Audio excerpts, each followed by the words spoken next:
talkSPORT Sports Update, powered by the Nissan Van range, helping business owners to work better and live better. Search Nissan Vans or head to your local Nissan Van centre.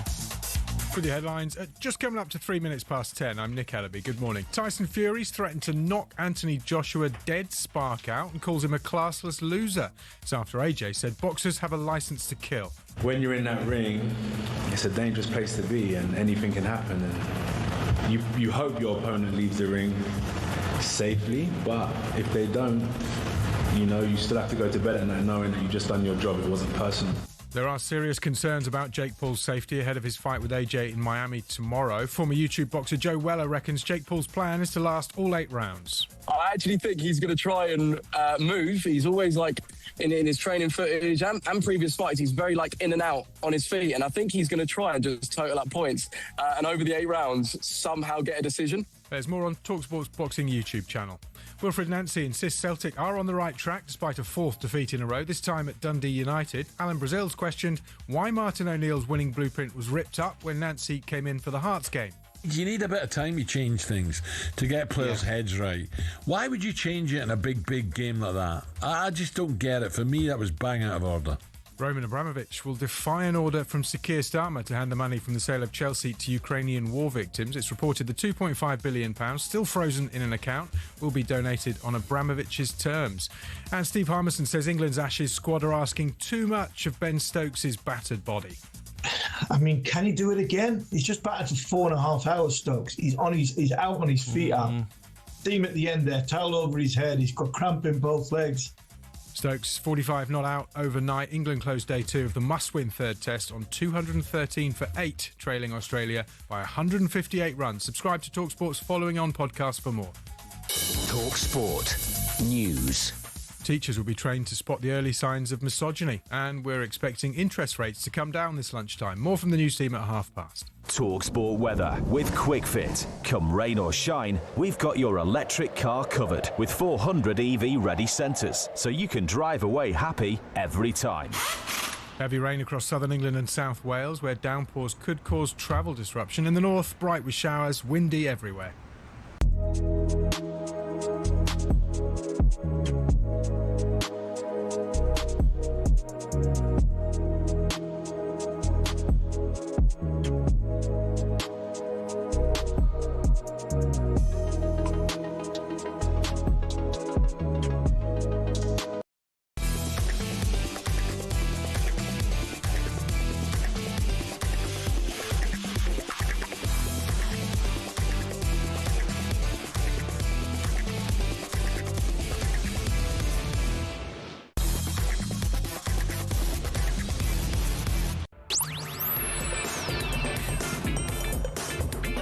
Good morning, everybody. You're listening to Jim White and Simon Jordan. We are live on talkSPORT. So Celtic lose again, this time away to Dundee United.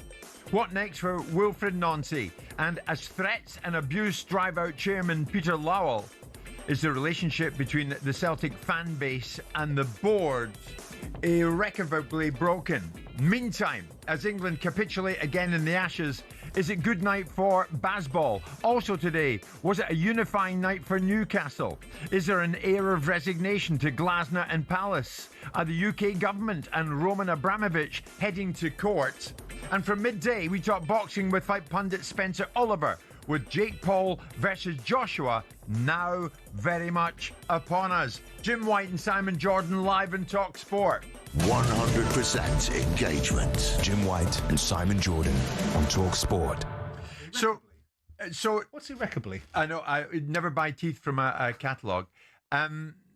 To what do we owe this to? You stroll in 10 minutes to on air this morning, sit down and say to, how are we looking? It was almost as if you were taking part in some kind of production. I was interested, yes. Yeah.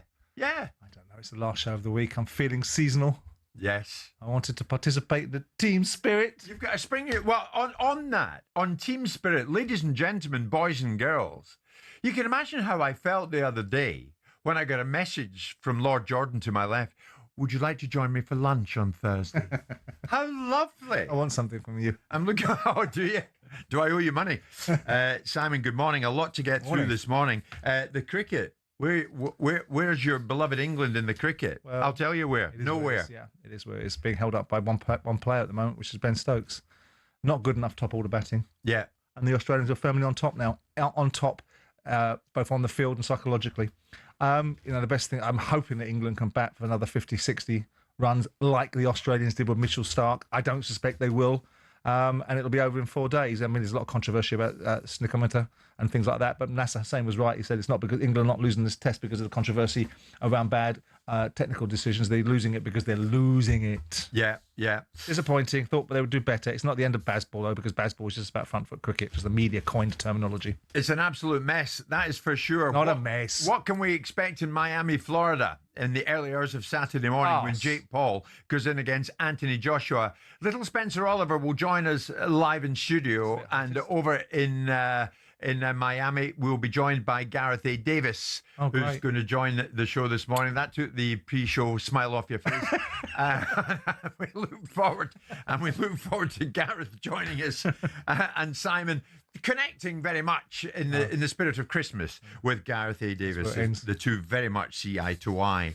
I wonder how much longer Wilfred Nancy will see eye to eye with the people at the top of Celtic, because last night Celtic lost again under this man Wilfred Nancy, this time away to Dundee United. Celtic have now lost 4 straight games on the trot for the first time since 1978. They're not used to losing, and they're certainly not used to losing 4 straight games on the bounce. Post-match, well, what could Nancy say? This is what he said. He was asked if, amid all the noise, did it strengthen his resolve or make him that bit more worried about what might lie ahead? Come on. Hey, I know the situation. Everybody wants to win. Me too. There is no problem with that. But I know that there is improvement. Context. Just step back and have a look about the context. So again, the idea is to see what we can do, what we need to do to improve the team, what we need to do to improve the players.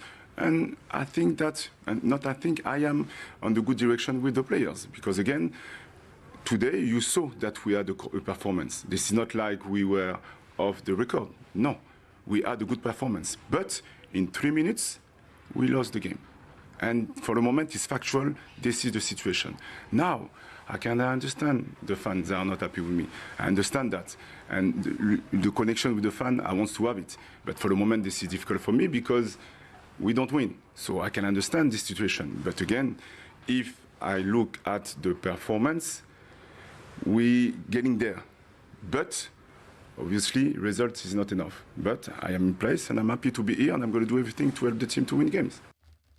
So he's happy to be here. Sammy, that was Nancy speaking on Sky Sports. Yeah, I saw it. Yeah, I saw it live. Yeah. Before I get your take on what he was saying, the thing for the Celtic board is this.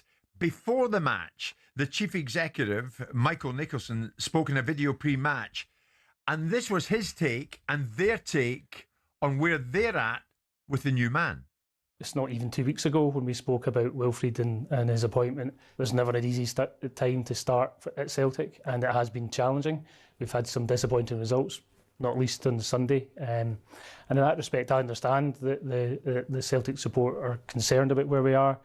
I understand and I respect the right of every supporter to express their discontent and to share that with us. But we know where we want to go, and step by step, that's all of our job is to support Wilfred, his team and the squad to take us where we want to get to. The starting point is now. We've been working, I met with Wilfred this week to discuss recruitment ahead of the January transfer window, and also looking ahead to the summer transfer window, because we know that we've got a project to support here. We're excited about where we're going to get to, and that's going to take time, both, as I say, day to day within the training environment, but also month to month, window to window.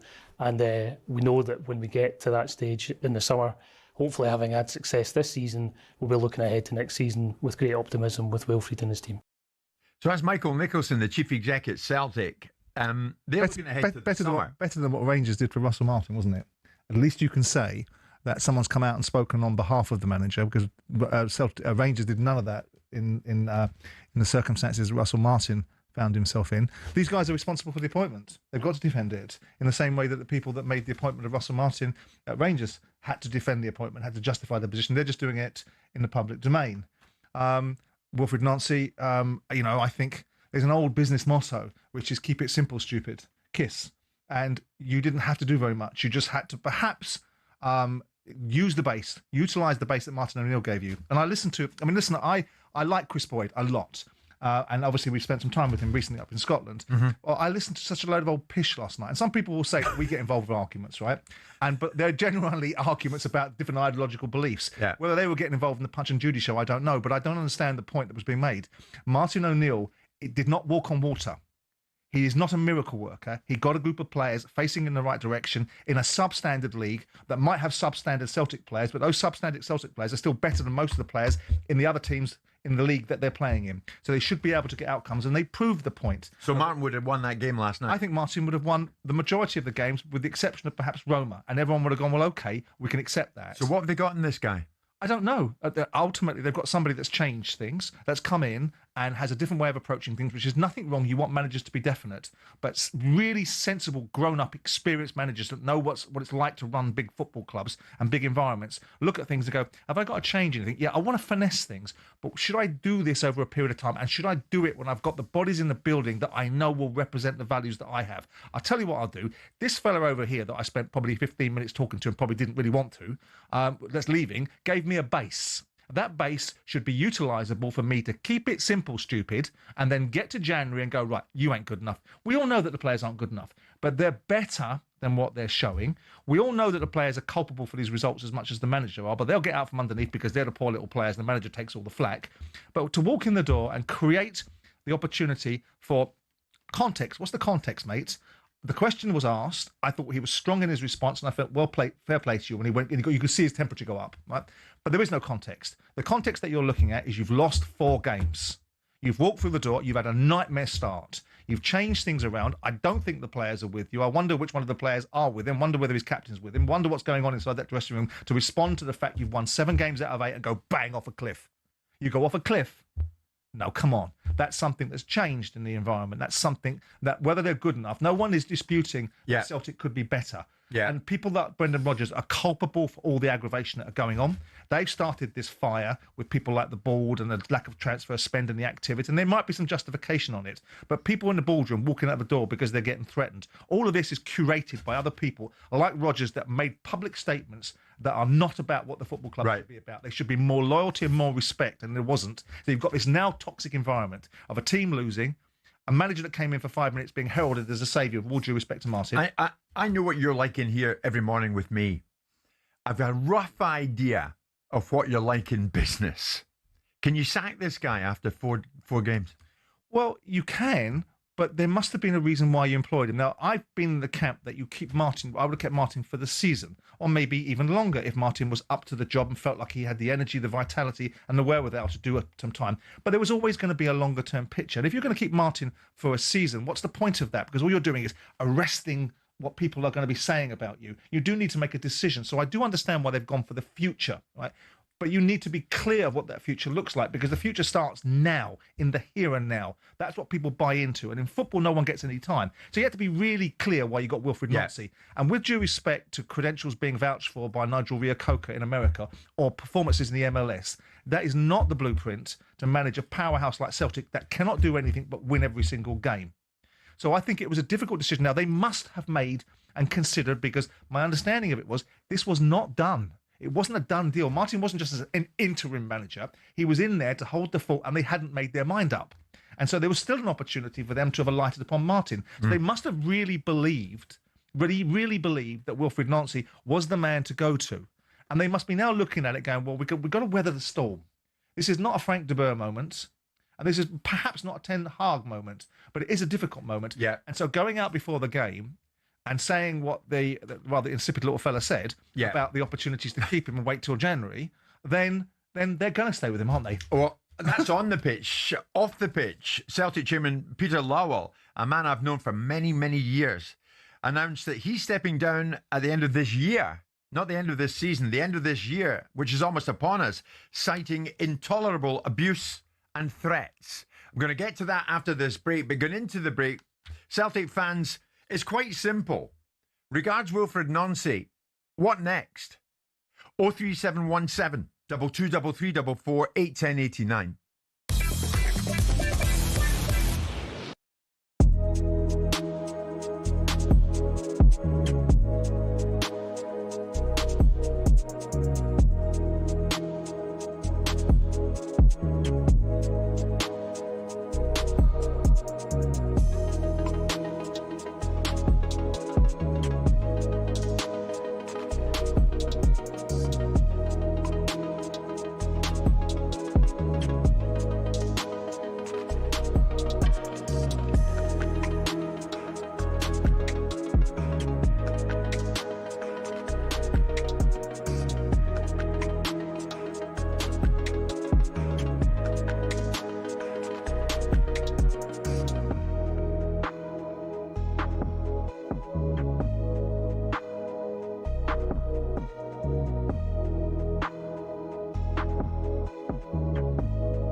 Good morning, everybody. So close to Christmas, but my goodness, we have a lot to get through this morning.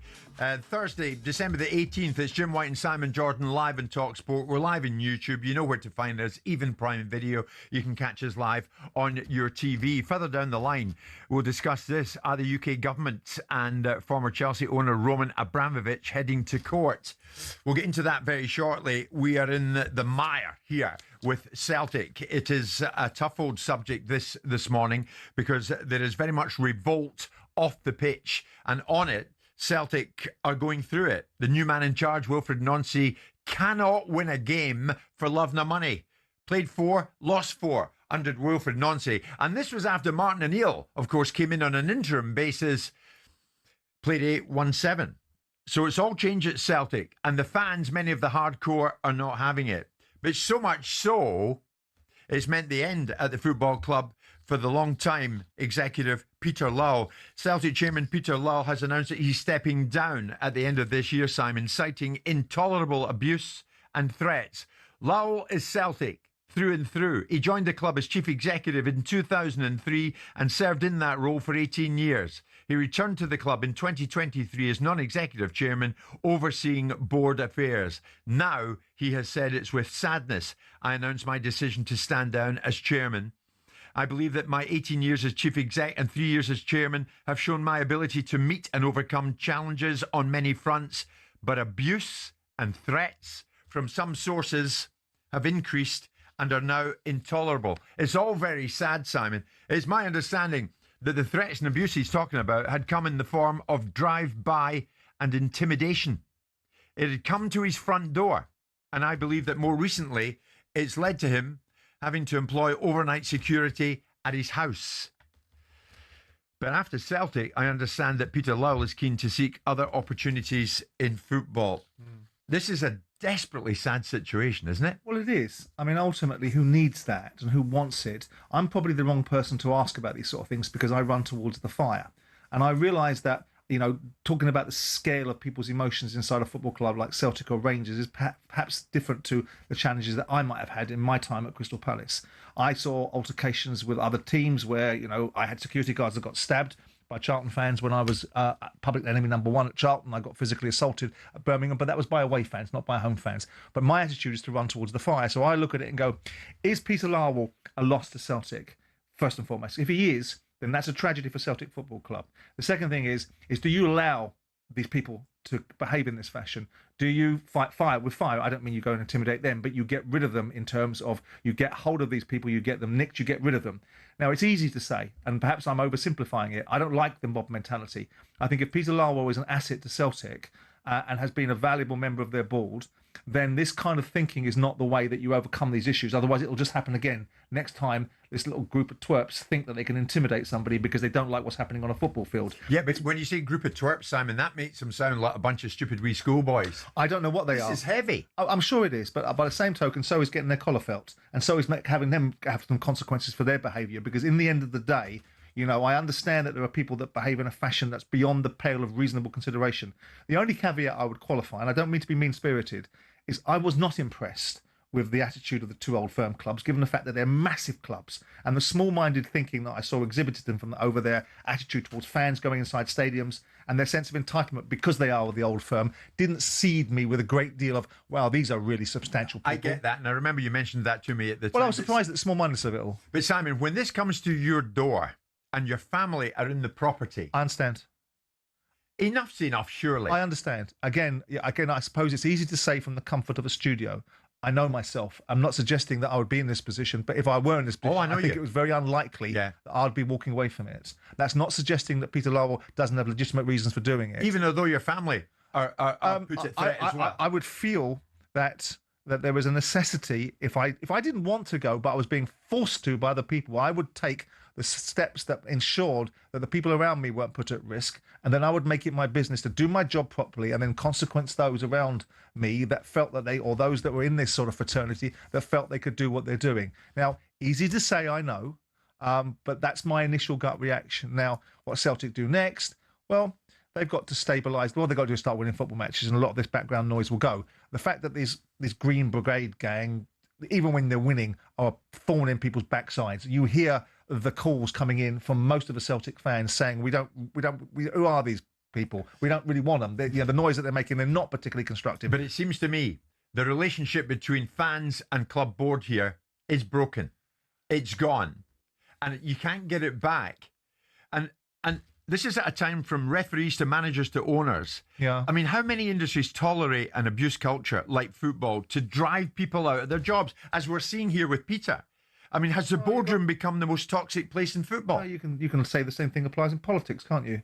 In any course for public domain life, look at the kind of abuse that politicians take and the kind of threats that they get, and and the behaviour that gets put upon them because people don't like their principles, the death threats that people get, the way that people interact with politicians because they're of a particular persuasion. This is football. This is a sport. I know it is, but it invokes passion and emotion. And it evokes it is probably the most emotive subject, besides some of the real trigger points that we have in this country about the things around the world that we all know and well rehearsed, and we don't need to rehearse on a sports show for the purpose of this conversation.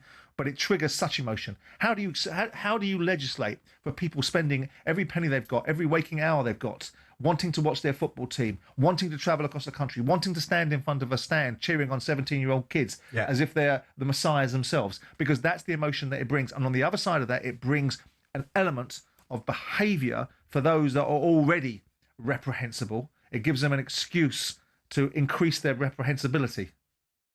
Their cowardly reprehensibility, by the way. Having said that, and I know where you're coming from, a fairly cold Wednesday night in Scotland, and you see the size of the Celtic support that travels to Tannadice on Tayside, which is a decent old journey up to Dundee. Nonetheless, but this is the fan. This is the nonetheless. This steps over the mark, doesn't it? Well, of course it does. Peter Lawwell is a thoroughly decent individual, and who's the fans worked hard for his football club. And the fans that support Celtic will want to probably self-regulate and not really want this. They might not agree with the fact that Celtic didn't spend the money. There might be an underlying perspective that's steeped in some degree of substance that they wait to see if they qualified before they invest. There's £77 million in the bank. Why aren't they bankrolling this? There might be some substance to be pushed back against, but it's how you push back against.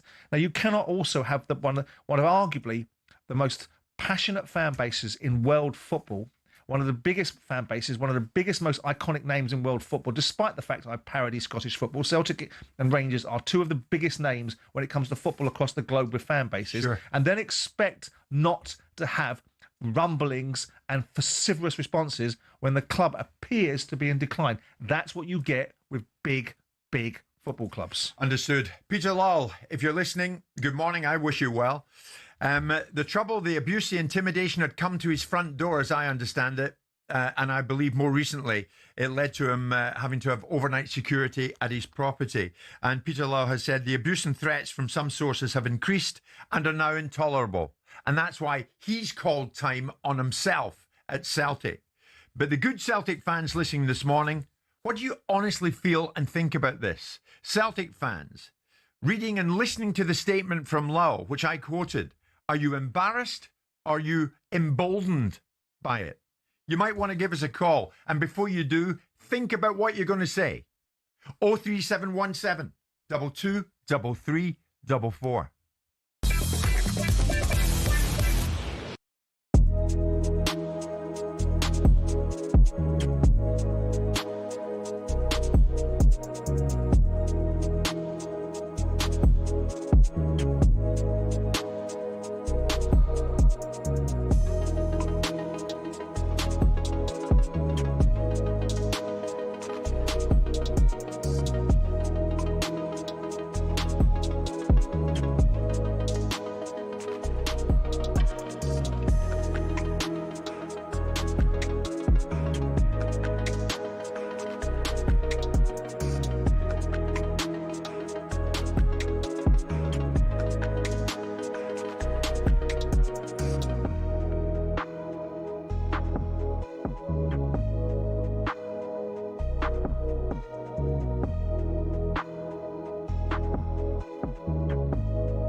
Roman Abramovich will defy Sir Keir Starmer's order to hand over money from his sale of Chelsea to help victims in Ukraine.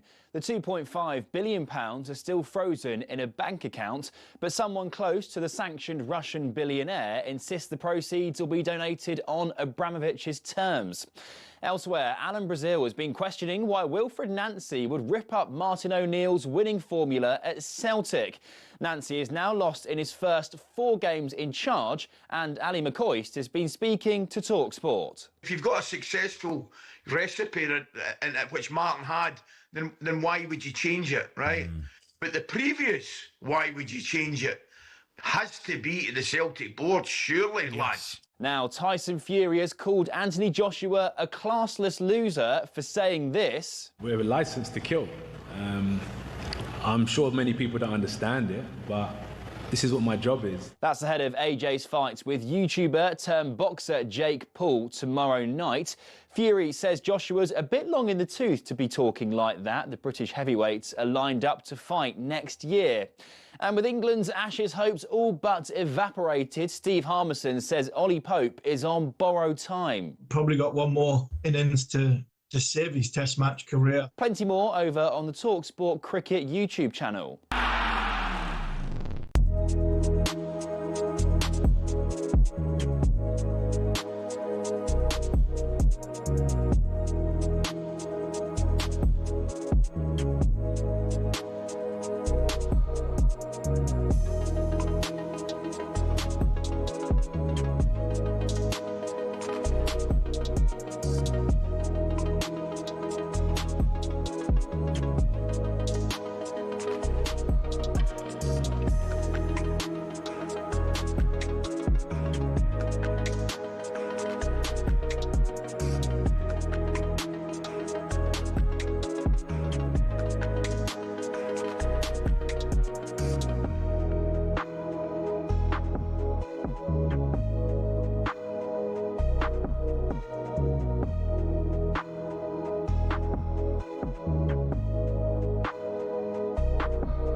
Newcastle won in the Carabao Cup last night. Of course, it's a trophy they want to retain. They won it at Wembley before when they beat Liverpool, so they're out to retain it. Was it a unifying night for Newcastle United? Certainly.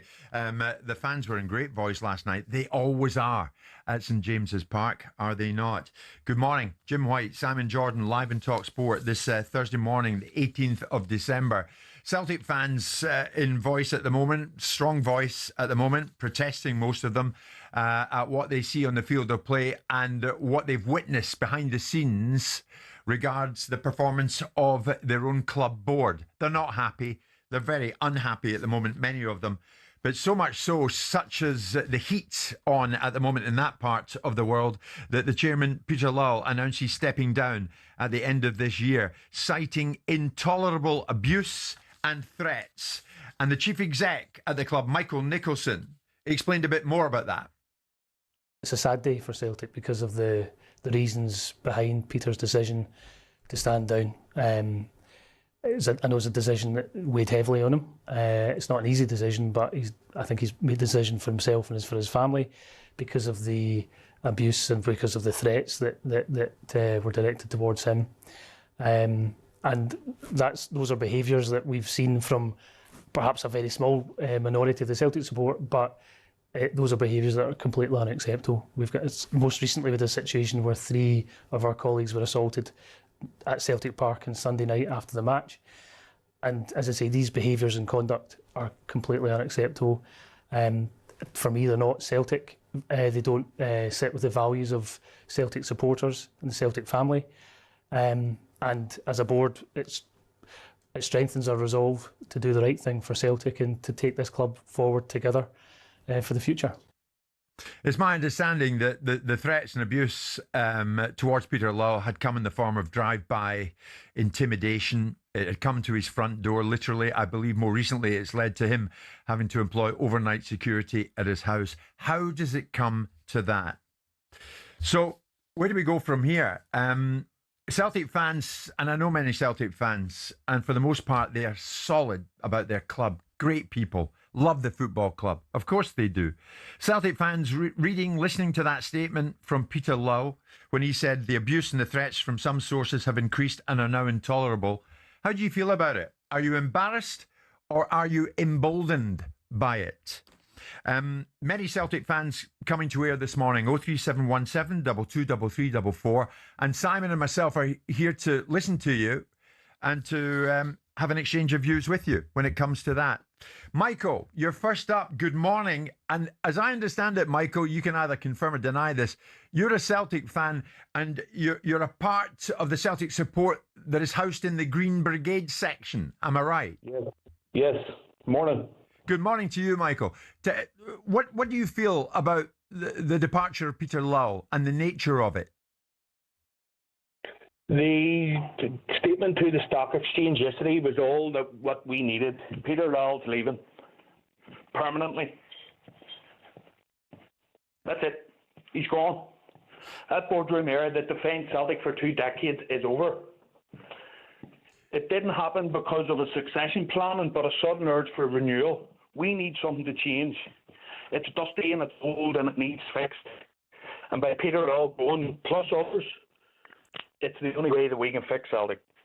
Michael, what was Peter Lawwell doing wrong in your view? What was he doing wrong? Yeah, what was he doing wrong? I don't think, now this is only from what I'm hearing, do we have a 5-year plan? I don't think we do. What do you think about the intimidation and the threats that had literally come to his front door, as I understand it? That's surely out of order. That's gone too far, surely. Sad. And it shouldn't happen and should never happen. It's sad and it shouldn't happen and should never happen. Nobody should be intimidated. Yeah, so we'll agree on that. So the structure that Peter Lawwell works within, you must want the entire structure dismantled, because he will be as good and as forward-thinking and as ambitious and as expansive and as investing as the shareholders and the majority players in the business. So you must want them all out by that logic. Well, we're still on 20 years ago thinking. Football changes every 5 years or every 10 years, whatever you want to guess.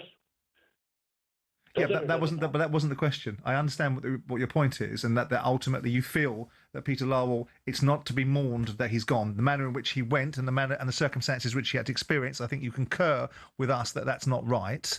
But the fact of the matter is, if you're looking at Celtic per se, you must want Dermot out, you must want all of them out, because they are the architects of the thinking and the methodologies that Peter would be deploying. It needs changed.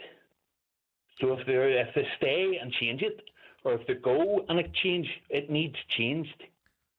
Yeah, but again, I make the point, that means all of them gone, doesn't it, really? Because their thinking is aligned.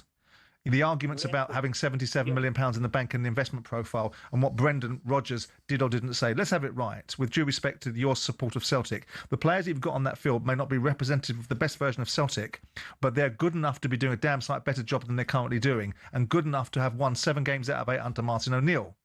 So Brendan's little bit of nonsense, which was all about Brendan Rodgers, didn't help the cause. But ultimately, this kind of dissent and aggravation isn't facilitating a better outcome for Celtic, really, is it? Besides your belief that Lawwell's been shoveled out the door. Well, he's resigned. He hasn't shoveled. He's not shoveled out the door. Well, he has. He's been intimidated. What he doesn't want to do is be bullied and threatened and abused and have people driving past his house and people assaulting him.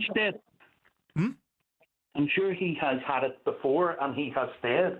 Sure, but it would appear again that ultimately he doesn't want his house burnt down again, perhaps, or he doesn't want people driving by and threatening him. I'm sure you wouldn't do either.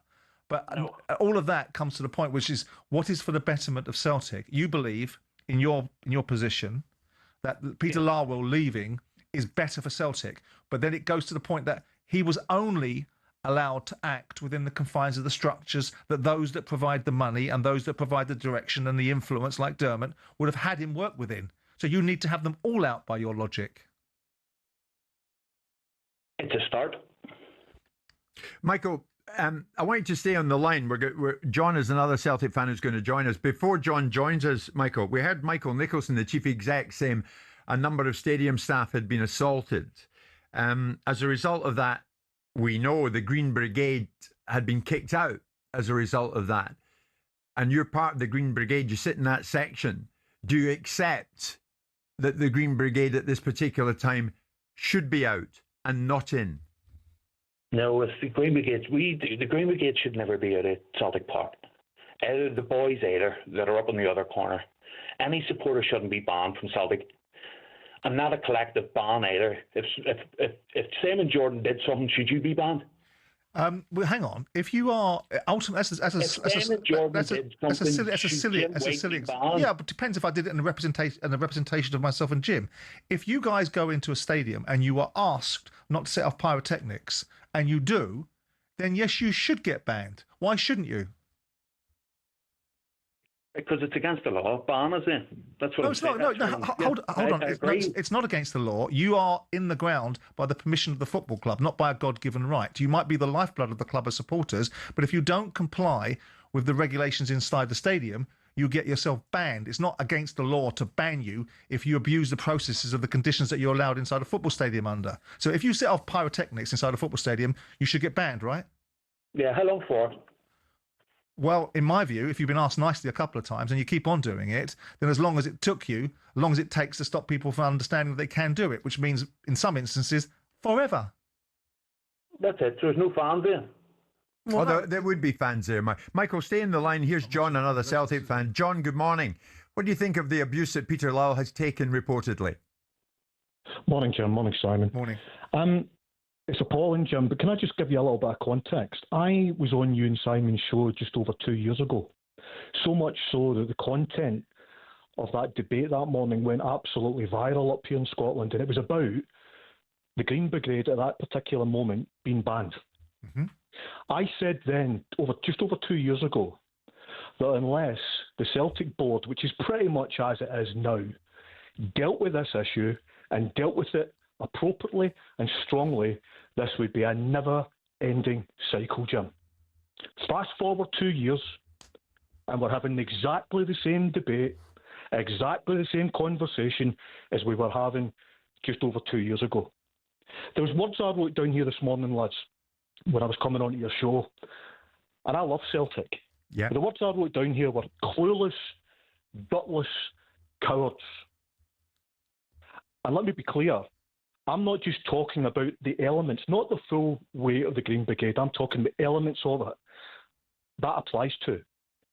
But clueless, gutless cowards could also apply to that Celtic board, Jim, because they have turned their back and allowed this behaviour to go on year after year, and they have done nothing about it. The bans, for an example, you're talking about, Jim.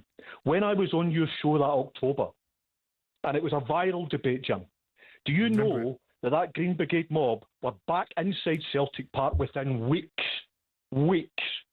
So the Celtic board launched this PR exercise to show how decent they were and how they weren't going to put up with any, Jim.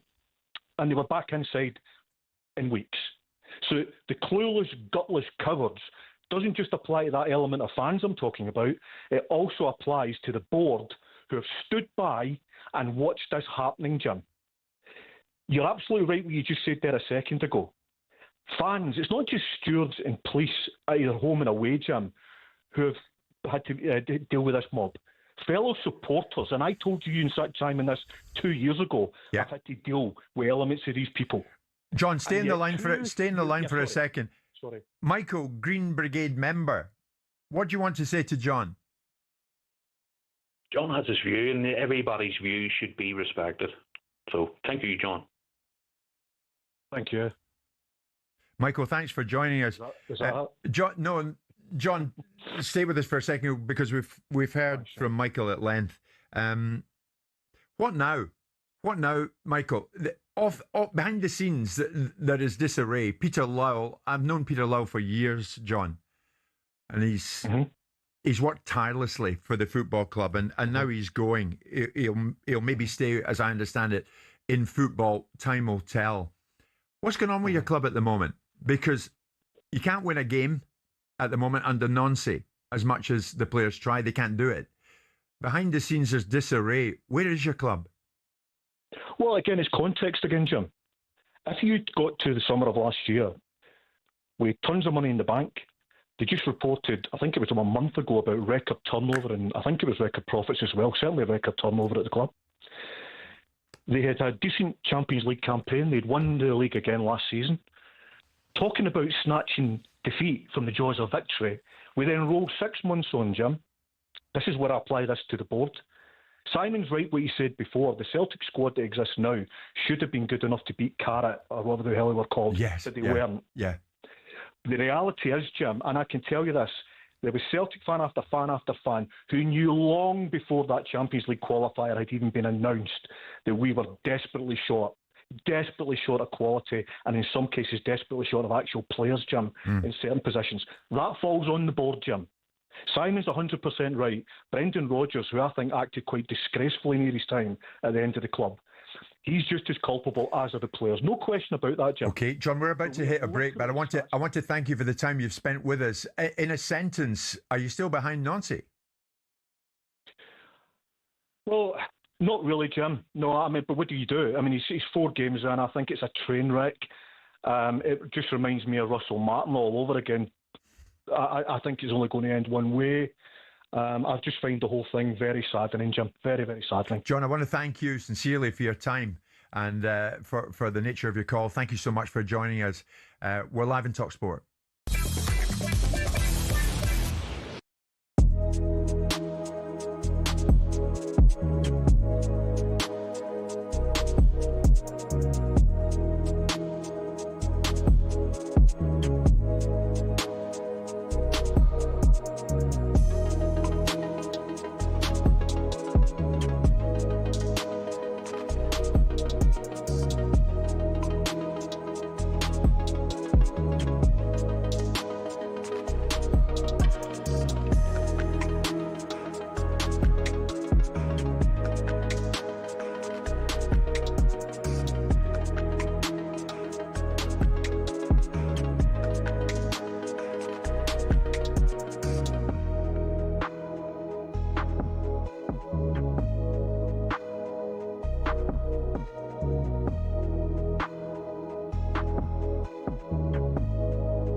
Very senior source in football. Just get in touch with me. Peter Lawwell, Jim, is one of the most respected men in football at the highest level. Big mistake to hound him out. Peter Lawwell, Celtic chairman, is standing down as Celtic chairman. Sadly, he says abuse and threats from some sources have increased and are now intolerable. So that's behind the scenes at Celtic, on the field of play, under the new man Wilfred Nancy, following interim manager Martin O'Neill winning 7 out of 8. Wilfred Nancy cannot win a game. Played 4, lost 4, the latest of which was last night on Tayside at Tannadice, losing by 2-1 to Dundee United. But it's got all very ugly and all very unfortunate. And the name of Celtic is being dragged into the mud at the moment by some, in my view. And this is a wonderful football club. Thomas, you're a big supporter of your club. Where are you at this morning with what's going on? Good morning. Well, I'm actually very, very sad as well that Peter has gone. Because Peter has been a supporter of the club since the Scottish Cup final in 1965. When he attended along with myself in the old schoolboys enclosure. Yeah. 4 years ago, his car was blown up. I don't know what's happened with the police and all that sort of thing, but it was underneath the extension of his house where his daughter and his granddaughter were actually staying with him for a short spell. And I would think he's leaving because of the family. Because if he thinks this is going to happen again, I mean, he can have all the security in the world. But if these people, and it's a small element, we all know that, but if these people should be tackled by the police authorities. And when you get to a stage where your house is getting attacked and 4 years on, it's likely to happen again, I don't think he's got any alternative but to leave. As far as the manager is concerned, this guy was appointed, I believe, by Paul Tisdale, because the assistant to Wilfred was his assistant at Exeter City. So he's got a personal knowledge of the assistant and also the manager. What do you think, Thomas? Does he need more time? No, I'll tell you one thing, right? I went over to see, my mother's 96 and she knew Peter for a short time. She's 96 and I went to see her. I see her every Saturday. And before the Hearts game, she said to me, she read in the local Metro that this guy was coming in and he was going to change everything. He's going to bring his philosophy in. And I said to her, no, he'll do that over a period of time. But she said, no, he's changing it tomorrow. And I said, well, that's obviously maybe biased reporting from the local press and all that kind of stuff. But if she at the age of 96 could recognise that this guy was going to change the whole thing, I don't even think he should have been allowed one game. Okay. I'm thinking 4 games. Thomas, what's your mum's name? Well, Alice. Tell Alice we're asking for her. Tell her I hope she has a good Christmas and New Year. And the same goes for you, Thomas. Thanks so much for joining us this morning. Simon, on the field, as I said, they can't win a game. You heard from Thomas what Thomas's mum had told him. But behind the scenes, threats towards board members, ultras blocking team coaches, as we saw in Glasgow, regards Russell Martin's final hours at Rangers. Managers needing police escorts to leave stadiums with Russell. Scottish football has reared a very ugly head in recent months, hasn't it? Is mob rule back? Well, it has for 2 clubs, yeah, and the 2 biggest clubs. And it is, I wouldn't necessarily, and I've used the expression before in conjunction with people like Eddie Hearn, but I don't think it should be bandied around too easily about the cowardly nature of things. But they should have dealt with it, and they should have, if you want people to change their behaviour and respect certain boundaries, you've got to mean it, which means you've got to have the courage of your convictions to say, at the very least, you don't come inside the football stadium, and we mean it. And judging by what John had said, and I remember him speaking 2 years ago, and he spoke as well then as he did now. And he's very forthright and says what he thinks. I'm not disinclined to agree with any of it, because it sort of chimes with my thinking, albeit my thinking is probably not as informed as his, because he probably lives it more than I do, that you need to tackle this at source. It's a smash the gangs mentality. You need to tackle it at source. You need to mean it. And when you say they can't come back in the stadium and they can't have certain privileges and access and opportunities, they may well still feel a rogue element that they can do the awful things that they appear to have done to Peter Lawwell and other members of the Celtic board or Celtic family. But there'll be more of a disconnect and more of a perception of consequence. You can't sometimes, for want of a better expression, excuse the terminology, understand the meaning, negotiate with the terrorist. You have to put them in their place. And sometimes that means taking the most robust action because they're empowered now. Yeah. They will, and I understand what the previous caller said about Peter being put in the way of something. So it's very easy to say, if you've got your family in a house and someone's blowing your car, if that's what's happened, who needs that in football, right? Absolutely. But these fellas are going to run around and keep on doing it unless someone stops them. Massive weekend coming up. Big Sunday, of course. Rangers are through at Hearts, who go well in the league in Scotland. And it's must win. Absolutely must win for Wilfred Nancy and Celtic against Aberdeen at Celtic Park. It's 11 o'clock.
talkSPORT Sports Update powered by the Nissan Van Range. Commercial vehicles built around your business. Search Nissan Vans or head to your local Nissan Van Centre.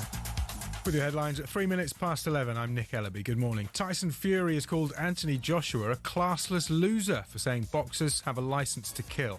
Whatever happens, happens. As long as my hand's raised, that's what's important, right? Respectfully. That's just the mentality we have to have as fighters. When you're in that ring, it's a dangerous place to be and anything can happen.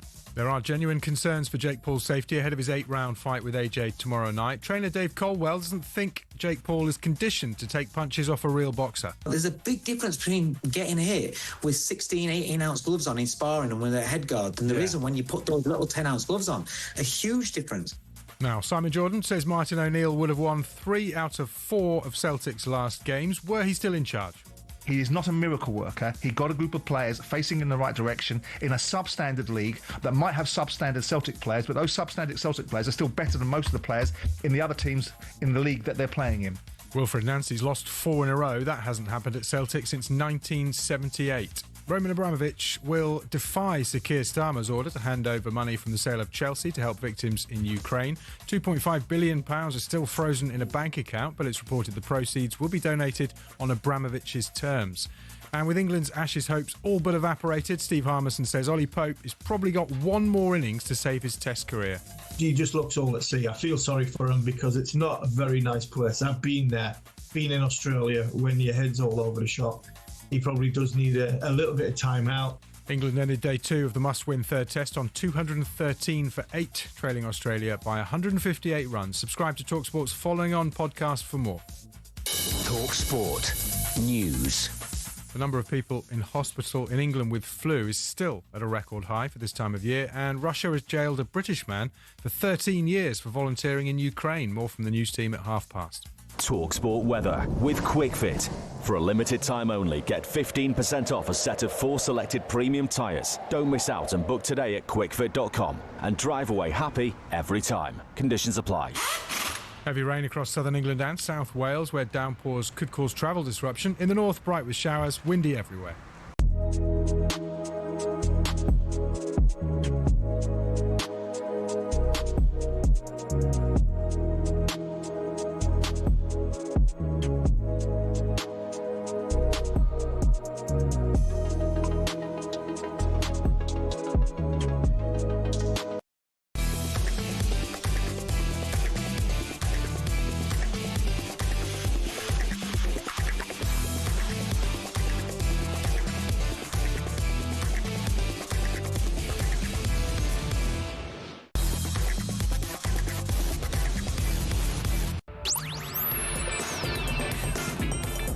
Good morning, everybody. 6 minutes past 11 o'clock. It's Jim White and it's Simon Jordan, and we are live on talkSPORT, and we are flying towards the big day on the 25th of this month. This is Thursday, December the 18th, and we're live with you all the way through until 1 o'clock. Very soon, we'll be back out to Saudi Arabia, not on a boxing mission this time, but Brendan Rodgers has joined up with top Saudi club Al Qadsiya, and we're going to be speaking to the chief executive of the football club, one-time chief exec at Rangers, ironically, James Bisgrove, as to why they selected Brendan. We'll hear from him very shortly. In the meantime, it's being reported in a variety of different quarters this morning that Roman Abramovich, former Chelsea owner, is to defy Sir Keir Starmer's order to hand over £2.5 billion of his assets to help Ukraine. The Russian businessman, who's subject to UK sanctions, of course, believes he has a watertight legal case to ensure the proceeds from the sale of Chelsea will be donated on his terms. But Sir Keir Starmer has threatened to seize the sum of £2.5 billion, the proceeds from the sale of Chelsea, from Abramovich to aid Ukraine. This was the Prime Minister in the Commons yesterday. Today, Mr Speaker, I can announce that we're issuing a licence to transfer £2.5 billion from the sale of Chelsea Football Club. That's been frozen, those funds, since 2022. My message to Abramovich is this: the clock is ticking. Honour the commitment that you made and pay up now. And if you don't, we're prepared to go to court so every penny reaches those whose lives have been torn apart by Putin's illegal war. Oh. Well, the clock has been ticking for about 3.5 years on this one, and still we can't get our hands on this money, which is frozen, of course. £2.5 billion. My colleague here at talkSPORT is Ben Jacobs, who's right across this. Ben, good morning to you. What is the latest off the back of what Sir Keir Starmer said yesterday? Where does it go from here? Yeah, Roman Abramovich's perspective is it's his money, and ultimately the manner in which it is distributed is therefore at his discretion. And there's been some debate as to whether it will only be given to Ukrainians affected by the war in Ukraine, or whether potentially it could be used for wider purposes.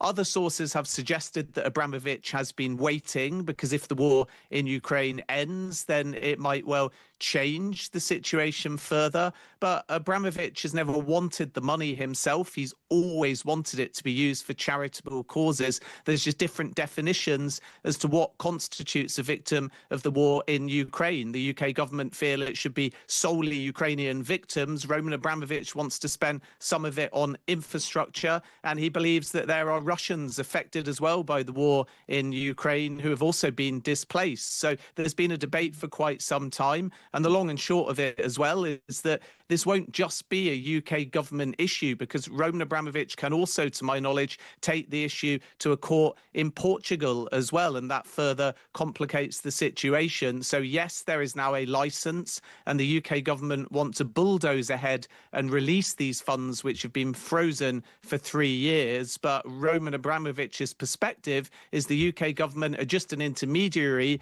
They froze the funds out of necessity because Abramovich was sanctioned, but it's still his money. And if he doesn't want it to go in a certain place, Abramovich believes that he can take court action and ultimately still maintain control of his own funds. I mean, this is deadlock, Simon, isn't it? Who's right, who's wrong? What should happen in this situation? I believe Abramovich is right. I mean, whether people like it or they don't like it, it is his money. It was a sanctioned position. He did voluntarily sell the business. He did tell the metrics of how that would be deployed. He was very specific in his statements.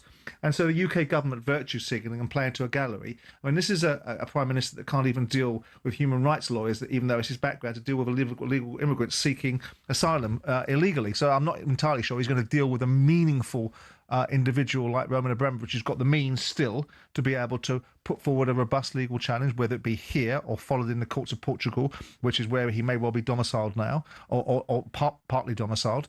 The fact of the matter is that little bit of nonsense in the House of Commons means absolutely nothing. We've seen the government getting repeatedly defeated. We've seen local councils defeating them on issues around asylum hotels or camps being set in certain environments where their local communities have got together. So it means nothing. If the documentation surrounding the distribution of funds is very clear, then it doesn't matter about the grandstanding that Keir Starmer does in the House of Commons. It matters about the legal machinations that turn on the basis of a constructive agreement. But Ben, do you think this is just grandstanding? Starmer is saying we're prepared to go to court so every penny reaches those whose lives have been torn apart by Putin's illegal warfare. And there are many who would agree with that. Well, it's either grandstanding or it's a Hail Mary, because it's been 3 years of deadlock and the government have to do something. Their only action now can be to provide a licence and try and force the money to be released via the courts. But in that process, there may be some kind of mediation that forces Abramovich to come to the table, and maybe they can find a middle ground. It's been embarrassing for all parties because there's been a foundation waiting for 3 years, wanting to spend that money and being unable to do so. But my sense is the government would not be speaking publicly and forcing this potentially through a legal process unless it was their last resort. There are many who would benefit from the money, Simon. That's the thing. Absolutely. That's a tragedy of this. Yeah, absolutely. And Abramovich is not suggesting that they shouldn't. He's objecting to the manner in which the government are playing their particular hand. It was a previous government of a different colour that instigated this particular process, and Labour just riding on the back of it. And you know, I think two things that Ben has said, whether it's grandstanding or a Hail Mary, neither one of those are particularly encouraging for the government's position. And I think you'll find that mediation is a process that has to be seen to be participated in, because it details some of the outcomes when you get in front of courts and start to determine the process that you've been to try and find a solution. It's a usual process. It doesn't mean anything. It means you can turn up, blow a raspberry at the opposition and walk out and say you were there. It doesn't mean that you have to do anything meaningful in mediation. You just have to be party to it. If Roman Abramovich has the means at his disposal to be able to fight legally the construct of an agreement which was put in place, that will have been put in place at the time that the money was put into situ, then he will defend it. And clearly he's going to defend it. And clearly he will, in my view, in my view, he'll be successful. Ben, while we have you here, you spend a lot of your time reporting on events in Saudi Arabia, of course, in the Saudi Pro League. You were the first to bring us the news that Al Qadsiya, Saudi Pro League club, had appointed Brendan Rodgers to become their new head coach. We've actually heard from Brendan for the first time. Have a listen, Ben. What the Saudi Pro League has is top players and top coaches. So I feel that when you study and you look at the quality of the games, a lot of the games are of high quality.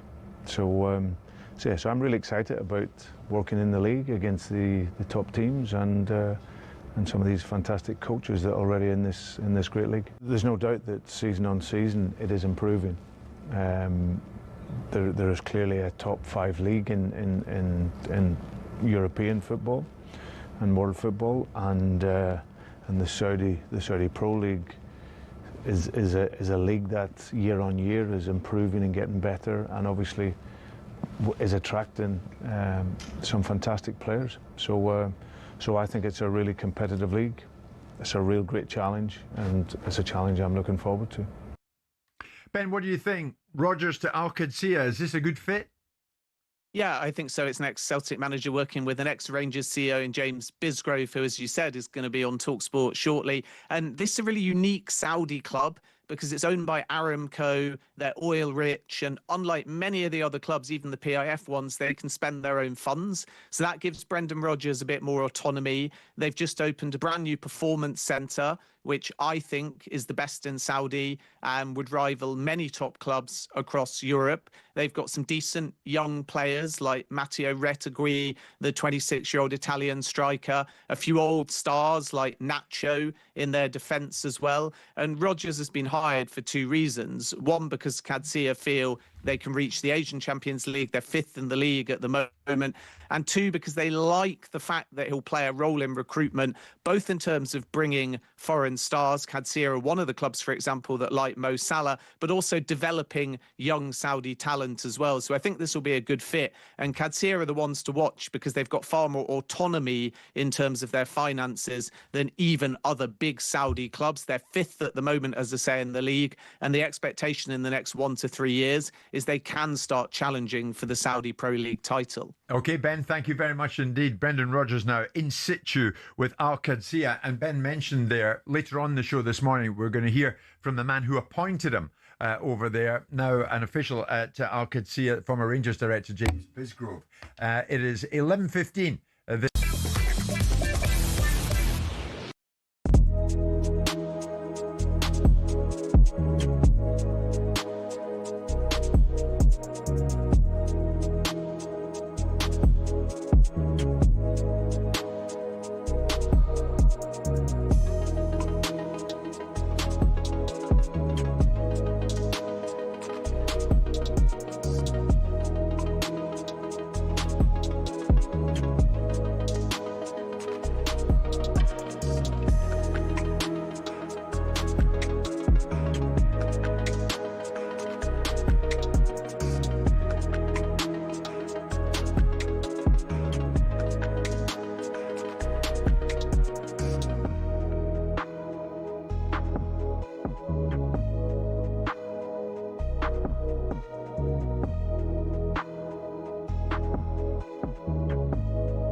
Thursday morning, we'll talk boxing from 12. In the meantime, let's dip our toe, Simon, into the world of cricket, because it's not going well for England. England have had a disastrous second day in the third test.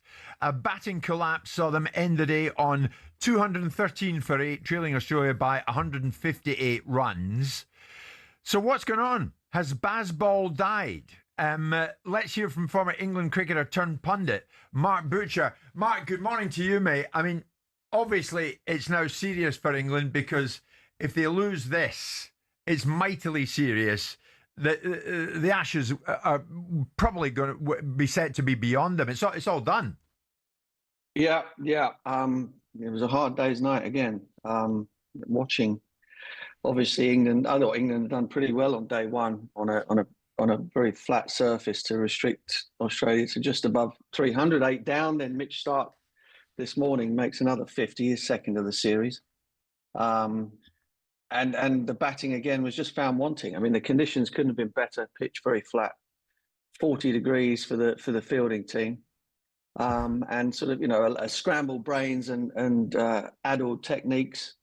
And England have kind of all but handed the Ashes to Australia in the course of day two. Is that what's happened, Mark? They've handed the Ashes to Australia. We had an Australian journalist yesterday who seriously annoyed Simon by saying that England played dumb cricket. But do they? Yeah, I think they have done for most of the series, for the entire series, really. They were in a winning position in the first test in Perth.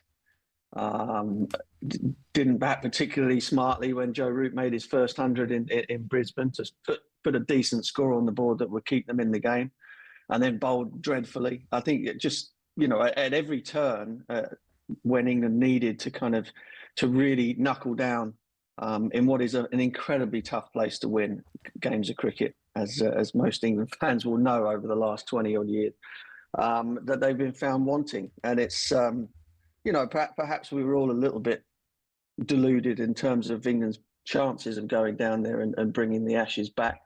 But what has been shown up is that players that have been backed to the hilt for the last 2.5 to 3 years are perhaps not as good as they think like they who, are, Mark? as good as we think they are. Like who, Mark, specifically? Well, I mean, so Zach Crawley, for example, has been backed like no other England batter I think I can ever remember. So much to the point that we kind of, in the Sky commentary box, we've kind of given up sort of doing any sort of technical critiques, because it doesn't seem to matter whether he scores runs or not. He's going to play. Ollie Pope's record in Ashes cricket now, I think, is less than 18 or something, and against sort of the bigger teams on the world stage, he's been found to struggle, whether technically or mentally, to kind of to put in the sort of consistency and to play in a manner that suggests that he is sort of test class. And a lot of other guys, Jamie Smith has kind of found the going pretty tough in this series. His first taste of Ashes cricket, and it can hit you in the face pretty hard how challenging that is. Mark, what do you look at with Ben Stokes? I mean, I saw him yesterday on the field, seemingly remonstrating with Jofra Archer and giving him a hard word. What do you make of Ben Stokes' captaincy? Put aside the ill-advised nature of pushing back against former players that gave him advice that he used unfortunate terminology, which he rode back from anyway. What do you make of his captaincy in this series? Well, it's been very interesting, because over the course of his time, he has encouraged all of those players, the players that he has backed, to play in the manner that they do, i.e. sort of on the edge of recklessness, and has backed them to do that for the last 3 years pretty much. And regardless of whether or not there is criticism from the outside that sometimes you have to actually play the game in slightly different ways. And now, obviously, with the Ashes on the line, it's his absolute dream to come back as an Ashes winning captain. He's kind of going at them all, asking them to do something which is 180 degrees away from what he's been encouraging them to do for the last 2.5 to 3 years. So that's difficult in terms of messaging, and it's also very difficult, I think, for a team to spin on a dime to that degree over the course of a couple of weeks. You know, for 3 years you've been told and pushed out the door. Go out there, express yourselves, take risks, put the onus back on the opposition in any way possible. And now that that's not been working, it's kind of like, well, we don't want you, we can't do that anymore. We don't want you to do that anymore. And the team has found it difficult to adjust. There have been quite a few of us who've been suggesting that was probably the right way to have gone about it for the last couple of years. I think when Stokes first took over, they were trying to sort of reverse a trend of horrendous results. Let's not forget that. Under Joe Root had been, one test in 17 or something that they'd won. And so in the initial phase of the captaincy, it seemed perfectly reasonable to sort of go to reverse that and just throw caution to the wind and have a real go. But I think if you're going to be a serious cricket team and win serious cricket series, i.e. against India away or at home, against Australia away or at home, then there comes a point where you have to go, okay, well, we've had our fun. Now there's a serious side to it. Yeah. Mark, and a more serious way to go about playing it. I've got to say to you, I'm seeing some messages coming in. There's one there. Big England cricket fan, but let's face it, and please put this to Mark Butcher, this has been men against boys. Has it? Yeah, it has. It has. And, I have some sympathy with one or two of the players who have not experienced either Ashes cricket, home or away, but particularly Ashes cricket down under. That lack of experience and that the way that the sort of the intensity of the whole thing ramps up to a level that you've never seen before can be unbelievably tough. But there are enough sort of senior players out there, or guys who've been around for a bit longer, to have absorbed that a lot better than they have. And somebody like Jofra Archer, for example, he tends to attract, as does Harry Brook. They attract a lot of heat from fans because fans recognise them as being sort of special players. But Joff's made a couple of 40s, taken 5 for. He was outstanding for England with the ball in this Test match, and was in Perth until the Travis Head innings. And so some of those guys have actually gone all right. They're copying it, and some of the others are kind of hiding behind the behind that criticism. But there isn't going to be any place to hide if this game goes the way it looks like it's going now. Mark, it's a sorry tale, but thank you so much for joining us. Mark Butcher, former England cricketer turned pundit, and a damn good one at that. He was a good cricketer too. Mark saying before this series began, the expectation was quite high, but the people who expected a lot were somewhat deluded. That's you, isn't it?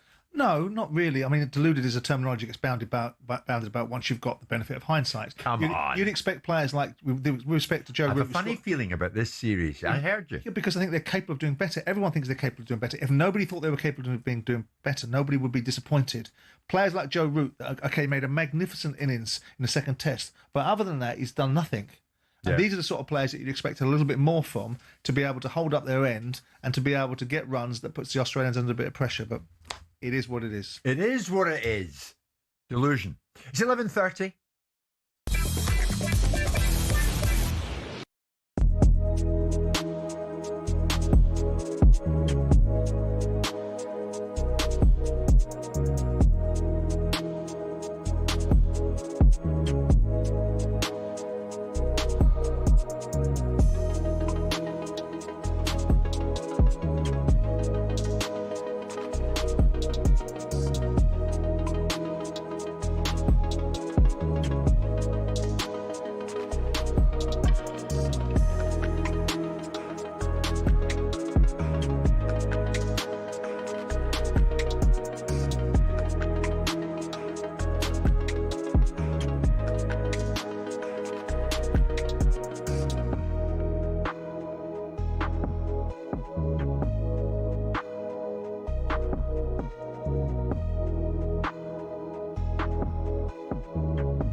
Roman Abramovich will defy Sir Keir Starmer's order to hand over money from his sale of Chelsea to help victims in Ukraine. The £2.5 billion are still frozen in a bank account, but someone close to the sanctioned Russian billionaire insists the proceeds will be donated on Abramovich's terms. Elsewhere, Alan Brazil has been questioning why Wilfred Nancy would rip up Martin O'Neill's winning formula at Celtic. Nancy is now lost in his first 4 games in charge, and Ali McCoist has been speaking to talkSPORT. If you've got a successful recipe which Martin had, then why would you change it, right?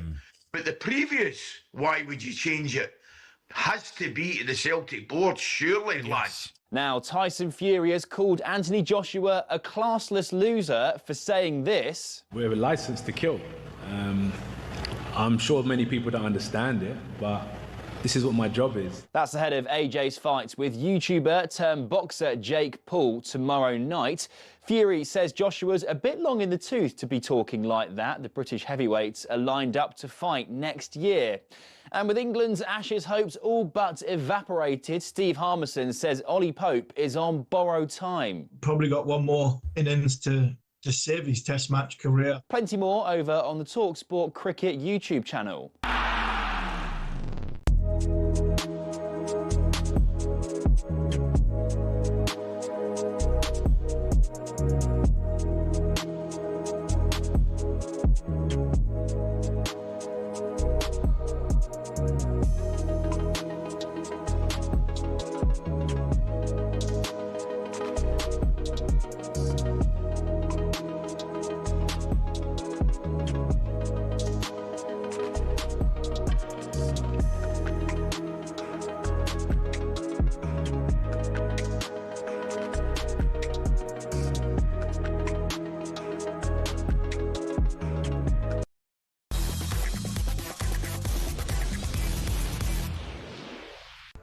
It's showtime on talkSPORT with BetMGM. Get ready for the golden era of sports betting. Visit betmgm.co.uk or download the app. 18 plus gambleaware.org. Jim White, Simon Jordan, alongside us from BetMGM. I'm delighted to say Sean Martin joins us to look at some of the top sporting events and the odds round and about them. Sean, good morning to you. I'll get to you in a second regards what happened at Tannadice last night. And of course, Celtic supporting Sean, none too happy, no doubt. I'll take one in the chin as well, though, but it's very funny. How about this for a message? Vernon, good morning. I wonder if it's Vernon, the Chelsea fan, Simon, who I like. Doesn't sound like it. Morning, Jim. Morning, Jim. That smirk on your face during the Ashes chat there tells us exactly how you are sharing in our Ashes misery. Let Simon do an Ashes interview in future. At least he's got vested interest. Jim sitting there in his Aussie underpants with a pint of Foster's in his hand. Vernon, calm down. Anti-English. Is it? Yes. Not at all. Never are you more happier than when England are getting knocked out of a tournament or not doing well in something. Yeah, but you're appalling. You're anti-Australian. I'm right down the middle. I'm not. I see it each way. I admire Australians. I just think that they are flat-track bullies and they're all cocky when they're on top, but they're like little crybabies when they're getting it stuck to them. That's my point yesterday. The journalist was right in what he was saying. It's just a bit cocky when you're on top. That's fine. That's the way it goes. Are you on record then as saying that Australia have performed very well? Yeah. Yes. But England have helped them. But England have helped them. Fair enough. Sean, sorry about that, mate. Let's get back to you. Celtic, what happened last night? 2-1 Dundee United. Morning, lads. Well, you did promise me 3 goals, Jim. Unfortunately, Dundee United get 2 of them. True. 21-2 odds for the 2-1 Dundee United correct score. Yeah, I mean, I'm not sure if either of you watched the game or caught the highlights. Oh, we did. For me, the first half actually looked pretty decent, dare I say. Could have been a couple in front, and I think desperately let down by poor finishing throughout the game, really. Where I do question things is one, the drop-off after half-time, which has now happened in, I'd argue, 3, if not all 4 of the games so far. And then 2, the perceived lack of adjustment when it was clear Celtic's dominance had waned and United to tweak things slightly. I do wonder if that speaks to not just a lack of responsibility among the players, but also Wilfred Nancy's relative inexperience. So let's see if similar happens again on Sunday, what the reaction is. Given that was one of Celtic's 2 games in hand over Hearts, the odds have actually shifted slightly in terms of the Scottish Premiership title. Celtic, yes, still favourites and still odds on at 9 to 10, but that means in real terms their odds have doubled, actually slightly more than doubled since Monday, because they were 2 to 5 at that point. Hearts were 3 to 5, 3.5 to 1 on Monday, now into 2 to 1, and Rangers 5 to 1 Monday, now 7 to 2. It makes this weekend, as you mentioned, an even bigger one, really. Celtic host Aberdeen, who've been doing much better lately, unbeaten in 7 domestically. The Dons almost 10 to 1 to win that one. And earlier in the afternoon, Hearts versus Rangers at Tynecastle. Now, Hearts have already beaten Celtic twice and this season, and a win on Sunday would make it 2 wins over Rangers as well. You heard the title odds are getting closer. Well, for this game, Hearts go in as 5 to 4 favourites, Rangers over 2 to 1, and the draw just under 2.5 to 1. A genuinely big Sunday in store, Jim, not just for Wilfred Nancy, but for the Scottish top flight, I would say. Absolutely, Sean, and you've spelt it out, haven't you? Extremely well. I mean, Celtic are still favourites. I know. To win. But that's the orthodoxy, isn't it? To win the title. I hope and want Hearts to win the league. I want it for Tony Bloom because I like him and I think he's an innovator in sport, in football specifically. And I'd like to see the domination broken for the good of this Scottish Premier League. And I think that the old firm need a bloody nose.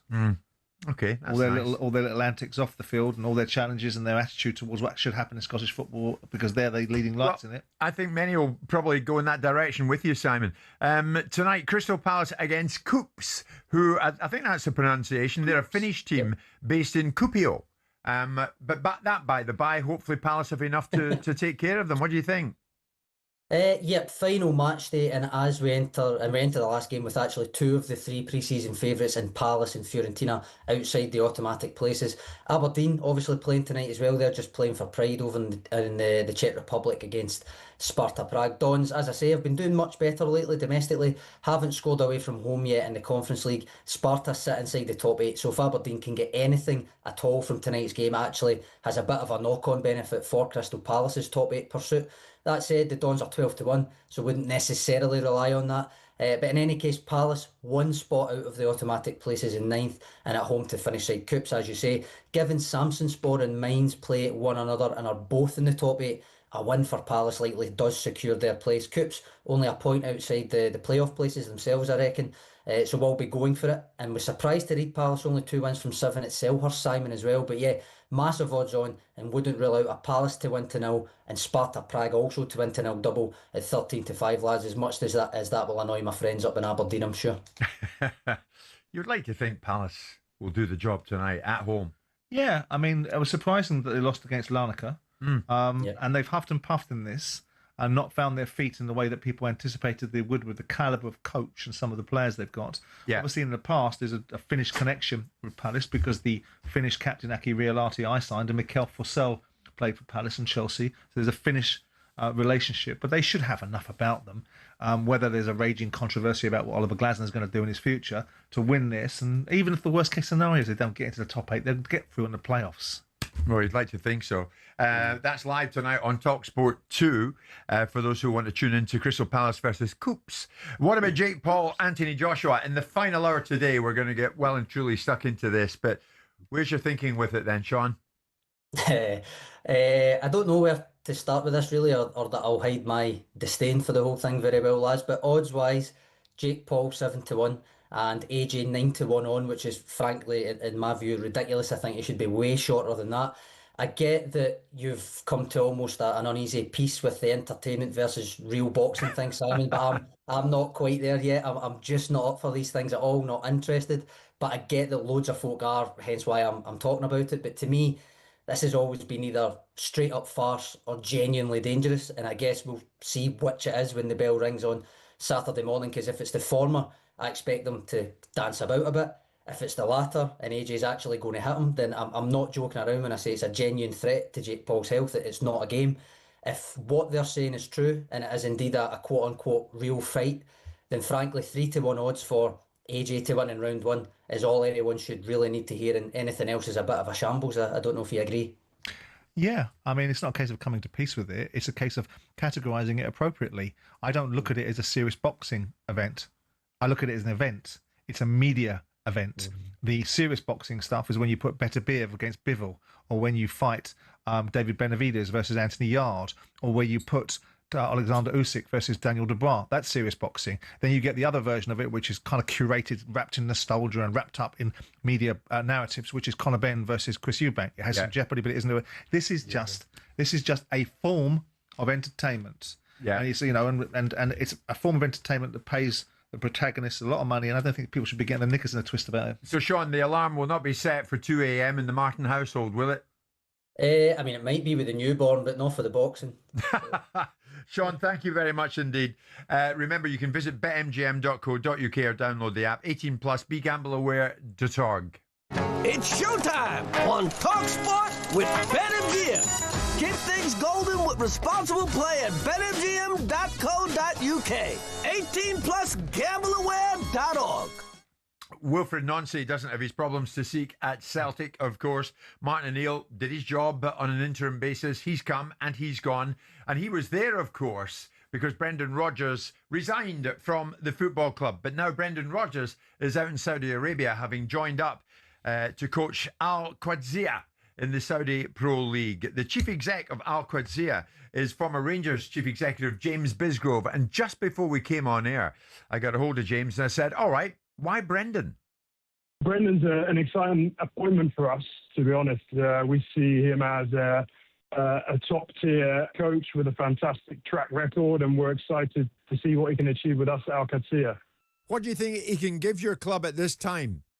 I think if you look at his track record, he's coached, I think, over 800 games, 300 of those in the Premier League, and I think every club that he's been to, he's made teams better, whether it was when he took Swansea up to the Premier League, his tenure at Liverpool, I think they were an inch of winning the title. They scored a record number of goals, won the FA Cup at Leicester City, first time in their history, and obviously many, many titles in Scotland. So we see his track record, but also his style of play as a great fit for what we're trying to do. We're a very ambitious club, Al Qadsiya. We finished fourth last year in the league, and we've got aspirations to continue developing and winning titles here in Saudi Arabia. So you view Brendan, James, as a man for the long term? Absolutely. Yeah, absolutely. For us, it's a very strategic appointment. It was, I would say, quite a rigorous recruitment process that we undertook, speaking to a number, I would say, of top-tier coaches within European football. But yeah, absolutely, we think Brendan's the man with his backroom team as well, working with our existing football staff, with our sporting director here, that we think can take us to the next level. Next year, we're going to move into a brand new stadium. It's one of the World Cup stadia for 2034. We're going to continue to invest in the team, but also in young players and also in the academy. I think Brendan's got a great track record of developing young talent and making players better. Yeah, we're very excited to see where he can take us. And of course, James, you left Scottish football yourself and you joined the Saudi Pro League. Are you happy you've done what you've done? And where is Saudi Pro League going? Yeah, Jim, it's been a fantastic move for me, to be honest, on a professional basis, on a personal basis. I feel very home here in the eastern province of Saudi Arabia. It's a beautiful part of the world. We're on the coast here. And the league is a league that's, I would say, in a transformative stage. You know, the ambition's to be a top 5 league in the world. I would say it's somewhere between top 5 and top 10 at the moment. If you look at some of the technical data, the outputs of the teams, of course, there's continued investment in infrastructure, stadiums, training facilities, academies. So it's great to be part of a project with such ambition and such support that we have here in the Kingdom. Finally, do you keep an eye on what Rangers are doing from distance at least? Of course, yeah. I love my time in Glasgow. I had a great 5-6 years at the club. It was a privilege to work at such a historic institution. Made a lot of friends there. Had some great memories, some highs and lows as ever. And yeah, I'm encouraged to see now perhaps the club stabilising and who knows, maybe even being in a title race this season. Oh, James Bisgrove, formerly of Rangers, now chief exec of Saudi Pro League club Al Qadsiya, as to why they appointed Brendan Rodgers. And Simon, James says Brendan's there for the long term. Do you think he is? Do you believe it? Who knows? I mean, certainly he's gone there for the money, And there's nothing wrong with that because that's the nature of the beast. You're a professional football manager. But when you evaluate Brendan's career, personally, I like Brendan. And whenever I've met him, he's been very sociable and very pleasant. Professionally, I disagree with a lot of the way he conducts himself. And the narrative that he's done brilliantly, I don't think he was a roaring success at Reading and Watford. In fact, I think he was a disaster. I think he inherited the opportunity at Swansea built upon a team that Roberto Martinez built. And took over after Paulo de Sousa failed after 5 minutes. He went to Liverpool. He massively underachieved at Liverpool with the team that he had there, with Suarez, Sterling and Sturridge, and didn't win the league and choked at the last time when they should have won it. They almost won it. Well, it didn't. The Met almost. Liverpool, one of the biggest clubs in the world. They didn't. He went to Celtic, did what he should have done at Celtic with one of the two big sides, comes back to Liverpool, come back to Leicester, who are now relegated under his watch, and he's now leaves Celtic in disarray. So if that's the credentials that tell you that Brendan Rodgers is mustard, then he's mustard. He got them into Europe. They won an FA Cup. Fantastic. And they got relegated. Yeah, okay. So with that in mind, you've got to give both sides of the argument. Now, is he a name that will give some cachet to the project? Yeah, of course he is. Does he develop young players? Well, who? I'll give me that big list of young players that have been developed under Brendan Rodgers that we can all hang our hat on. Look, he's a decent football manager, has got a reputation. He's a bit of a politician at times. I don't like the way he conducted himself at Leicester at the end. I don't like the way he conducted himself at Celtic. But I think he's probably a decent fit for the Saudi Pro League at this stage as it evolves into what it will be. It will be a powerful league, no doubt about it. Okay, Brendan, good luck. Al Quadzia, no doubt he'll tune in to this show from out there. It's coming up to 10 to 12.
Business Briefing on talkSPORT with Tesco Mobile for Business. Are you a contractor? Get business phone bills for up to 40% less than the big mobile networks. For terms and verification, visit tescomobile.com/business. I'm going to look at Oliver Glasner and Crystal Palace as the top business story in a moment with Tesco Mobile for Business. Before that, Simon, Palace, incidentally, in action on Tuesday night. So close to Christmas, but there we are. And they're at Arsenal. Yeah, quarter-final, as you rightly say, of the Carabao Cup. They know they'll face Chelsea in the semi-final if they can beat Arsenal. The other semi-final is Newcastle against Manchester City. Newcastle 2-1 winners last night over Fulham. Was that a much-needed tonic for Newcastle and Eddie? Well, yeah. I mean, obviously, you want to rid yourself of the demons of the Derby clash on the weekend, where lots of noise came out of that, and people were saying things that that managers were having to correct, and so on and so forth. And the analysis of what Newcastle contributed in that Wearside derby was not what they wanted. So it's important that they bounce back. They're the holders of this cup. Obviously, it's a cup competition that was massively celebrated, so they'll want to keep it. And a win's a win, isn't it? Yeah. And playing at home as the holders of a cup competition in the quarterfinals, it would be a blow to get knocked out. Fulham are a decent side and will give you a decent challenge. Sure. But at home isn't the problem, is it? It's away from home that's Newcastle's problem. Well, yeah. I mean, it wasn't their problem the other day when they smashed Everton, was it? So they can do it. But the fact is that they've, on the balance of probabilities at this moment in time, they've not been the same team away from home as they've been at home. That's only a wee win. I know it is. And but they are still a side that are in the Champions League, that are doing relatively well, not the level that we'd expect because so much noise is made about what they're expected to do because of their ownership model. Yeah.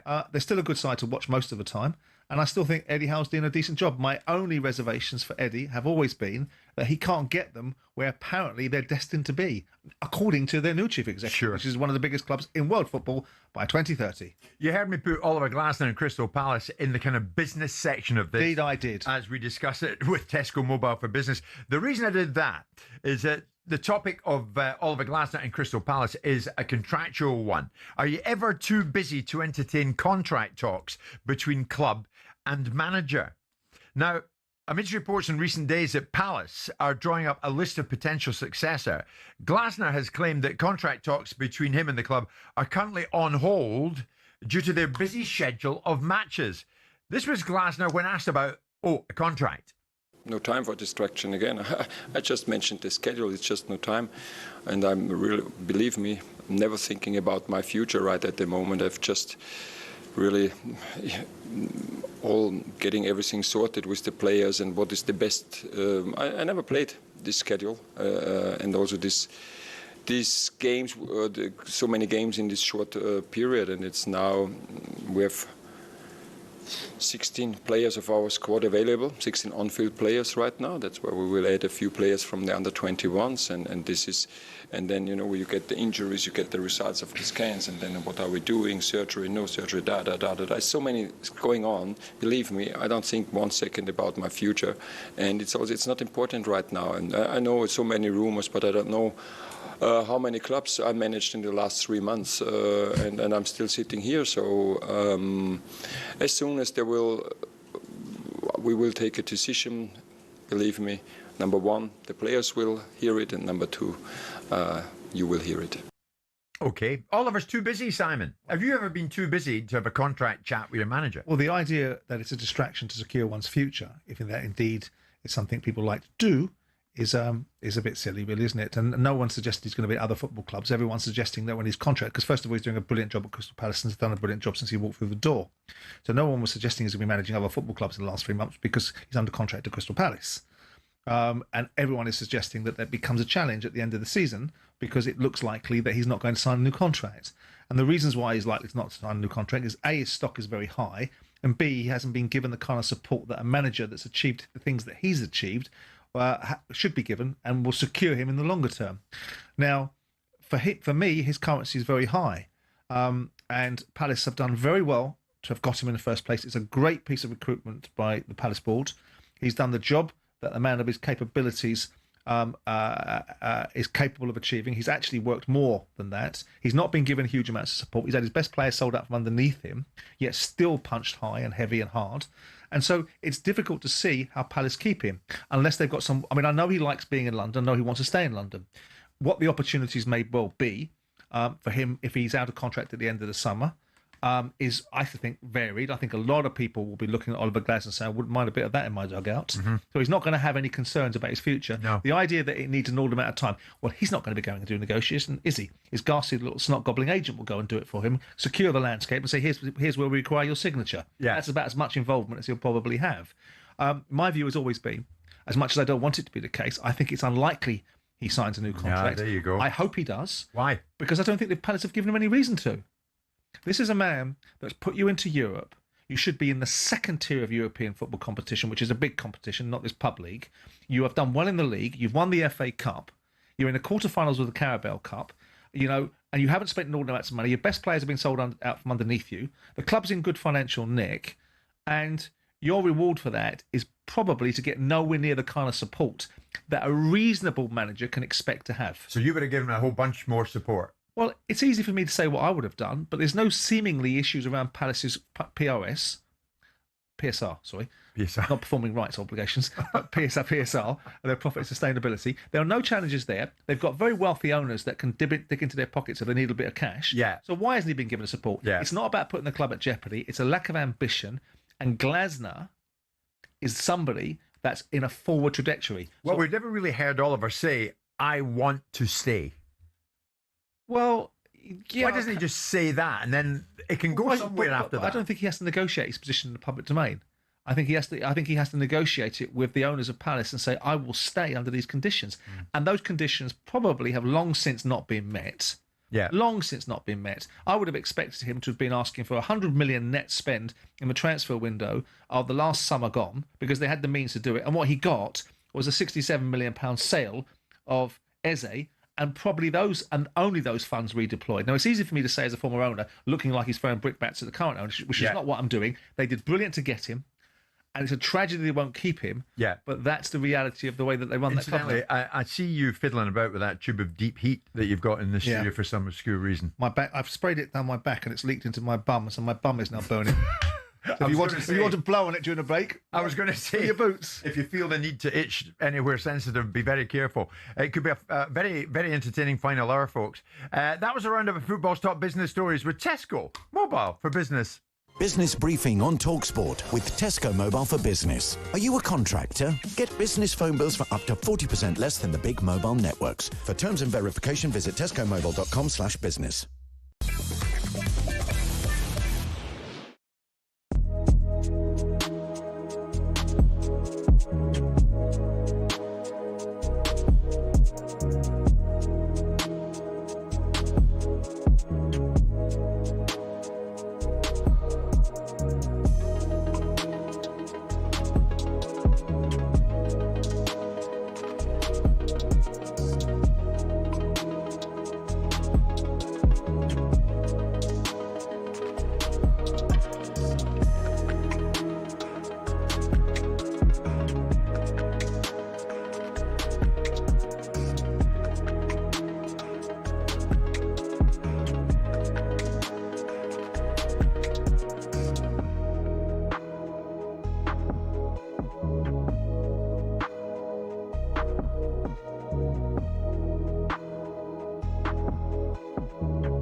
talkSPORT Sports Update, powered by the Nissan Van range, supporting van owners to get the job done. Search Nissan Vans or head to your local Nissan Van Centre.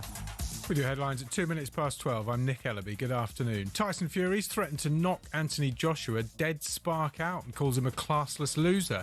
It's after AJ said boxers have a licence to kill. You hope your opponent leaves the ring safely, but if they don't, you still have to go to bed at night knowing that you've just done your job. It wasn't personal. There are serious concerns about Jake Paul's safety ahead of his fight with AJ in Miami tomorrow. Former YouTube boxer Joe Weller reckons Jake Paul's plan is to last all 8 rounds. I actually think he's going to try and move. He's always in his training footage and previous fights, he's very in and out on his feet. And I think he's going to try and just total up points and over the 8 rounds somehow get a decision. Now, who's to blame for the mess at Celtic? Simon Jordan says some of it should be laid at the door of people like Brendan Rodgers. They've started this fire with people like the board and the lack of transfer spend and the activity, and there might be some justification on it. But people in the boardroom walking out the door because they're getting threatened. All of this is curated by other people like Rodgers that made public statements that are not about what the football club should be about. Wilfred Nancy insists Celtic are on the right track despite losing 4 in a row. And the Ashes is still mathematically alive, but the Bazball post-mortems have started in earnest. Mark Butcher's told White and Jordan England have played dumb cricket this entire series. At every turn, when England needed to really knuckle down in what is an incredibly tough place to win games of cricket, as most England fans will know over the last 20-odd years, that they've been found wanting. England ended day 2 of the must-win third test on 213 for 8, trailing Australia by 158 runs. Subscribe to talkSPORT's Following On podcast for more. talkSPORT News. The NHS says flu cases are at record levels for this time of year, and boys as young as 11 could be sent on courses to tackle misogyny in schools. More with the news team at 30:30. talkSPORT weather with QuickFit. Whatever the weather, our range of services is longer than the queue at the Chippy on a Friday night. Tyres, MOTs, brakes and more. Book today at quickfit.com. Heavy rain across southern England and South Wales, where downpours could cause travel disruption. In the north, it's bright with showers and windy everywhere.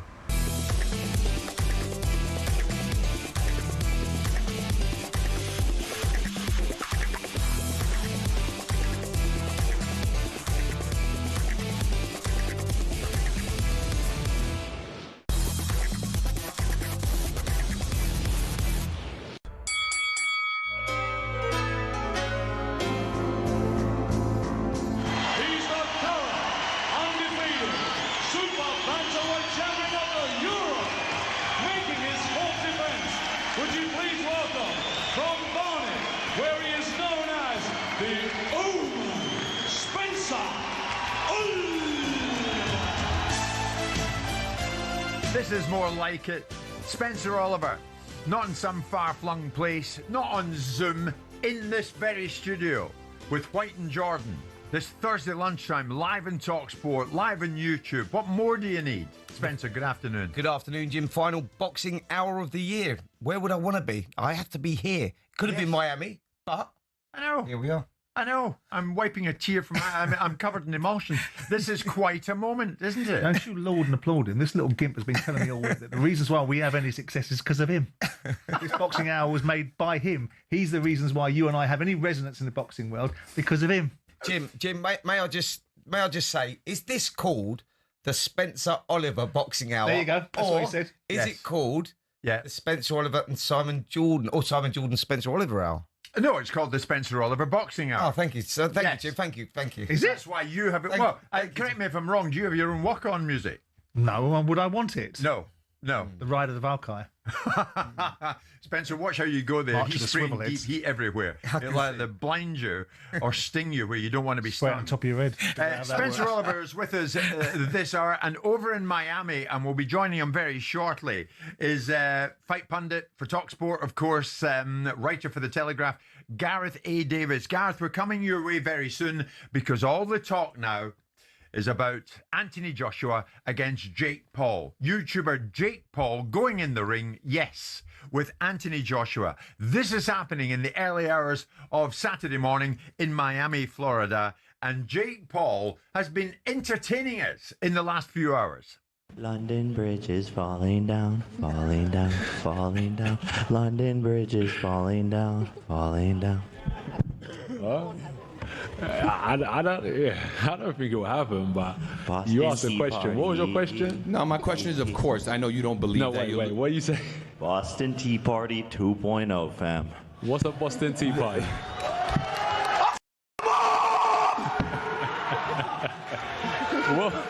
What's a Boston Tea Party?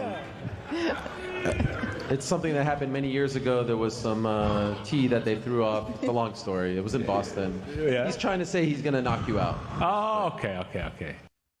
All a bit bizarre, but hey, the whole thing's bizarre, is it not? Jake Paul fighting Anthony Joshua in the first place. As I say, Spencer is back here with Simon and myself in London. Let's head to Miami. Gareth A. Davis. Gareth, how are you, mate? What on earth did you sit in on there? What did you witness?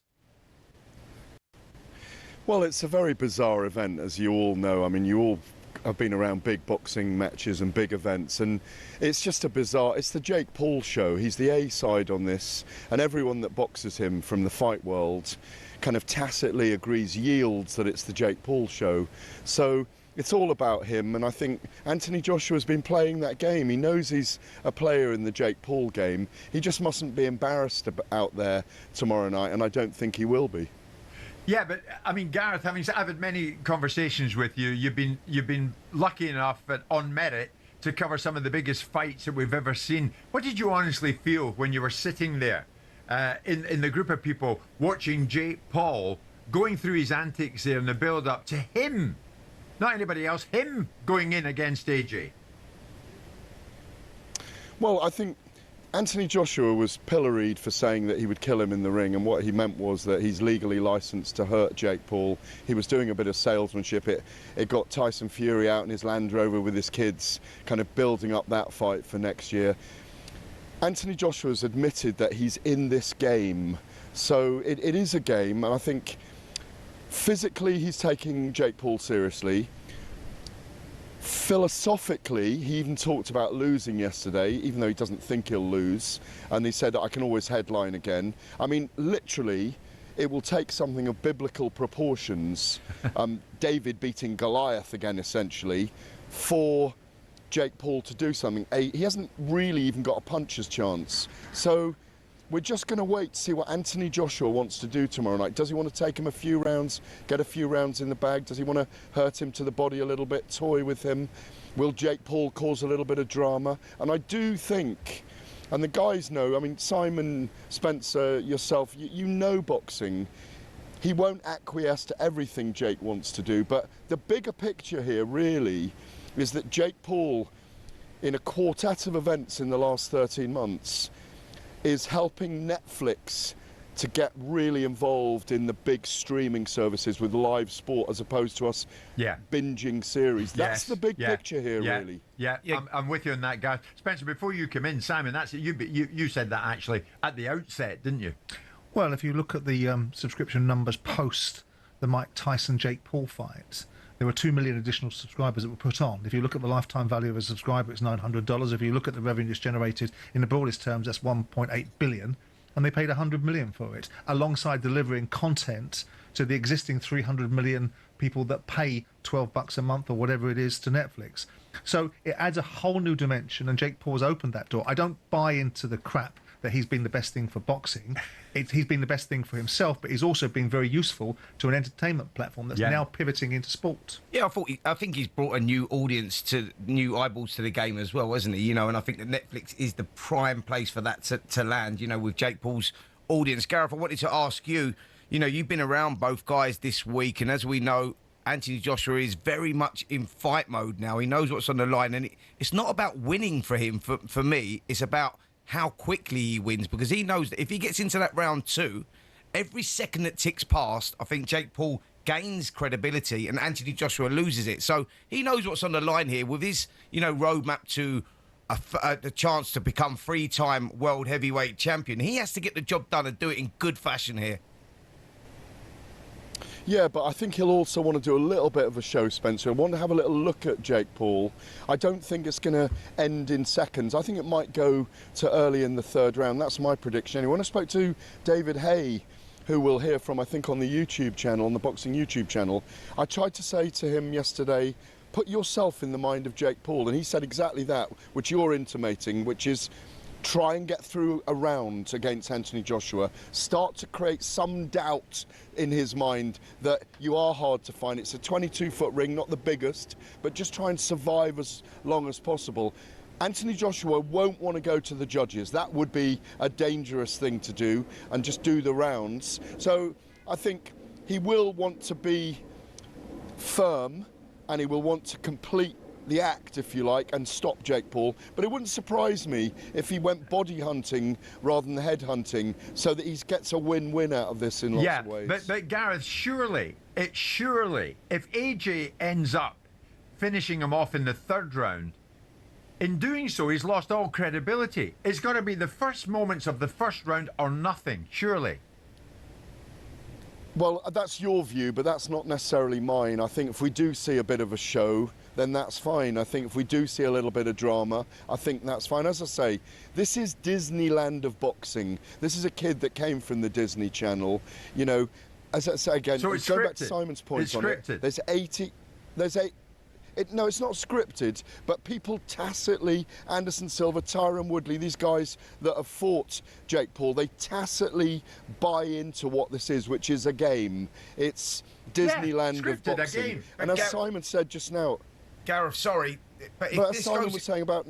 into the third round, mate, Anthony Joshua will lose a lot of credibility from the boxing fans, because they know that these two fighters are worlds apart, and if Anthony Joshua's serious about this, we know that he could get rid of him very, very quickly. That is a fact. So all this talk about Jake Paul running around the ring and the ring now being a 22-foot ring instead of a 20-foot ring will make no difference at all, because these guys are worlds apart in boxing.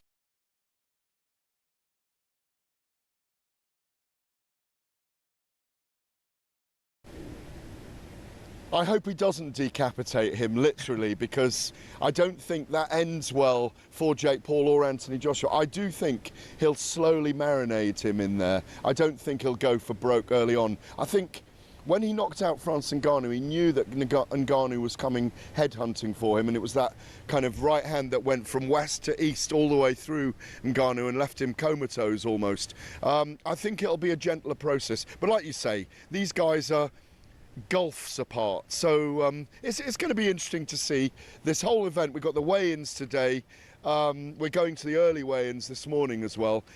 Let's see what happens on the night. It may well be a disappointing flat affair again, rather like when Mike Tyson fought him 13 Gareth, months ago. you're there and I'm not, but if it's going to be a, to quote you, gentler process, that to me equals scripted.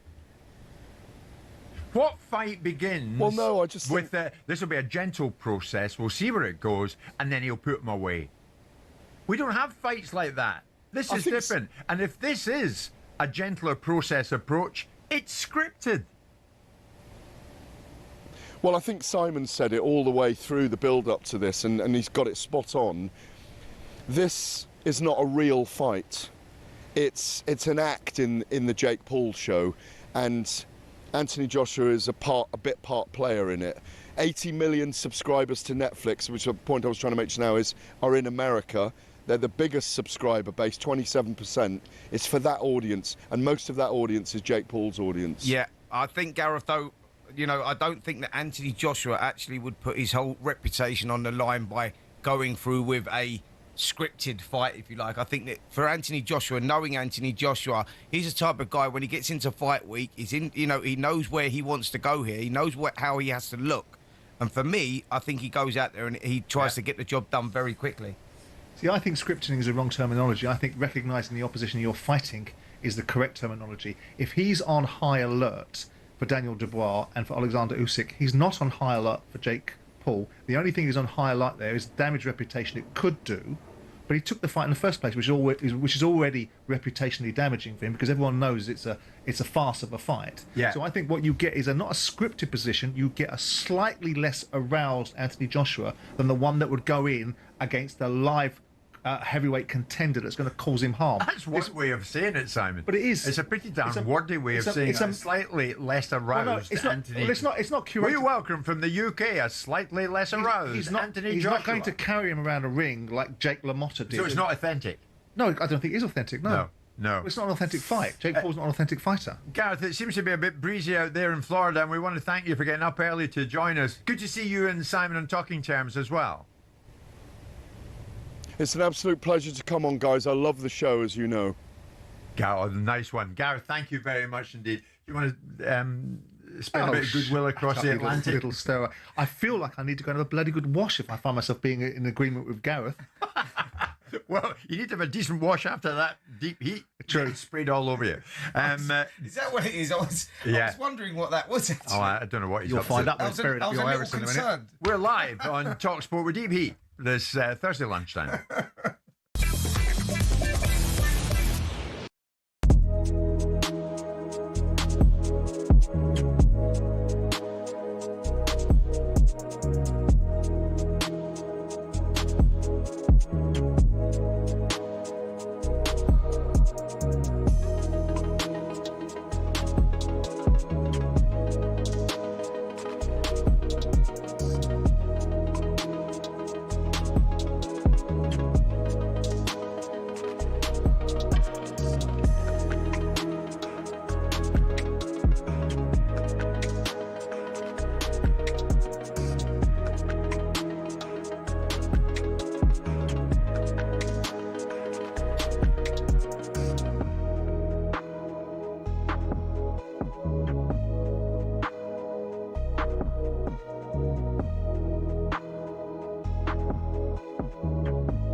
It is Thursday lunchtime, and that means Spencer Oliver is alongside Simon and myself. And as we look ahead to not a fight, not a real fight, maybe I don't know what it is, really, to be quite honest with you.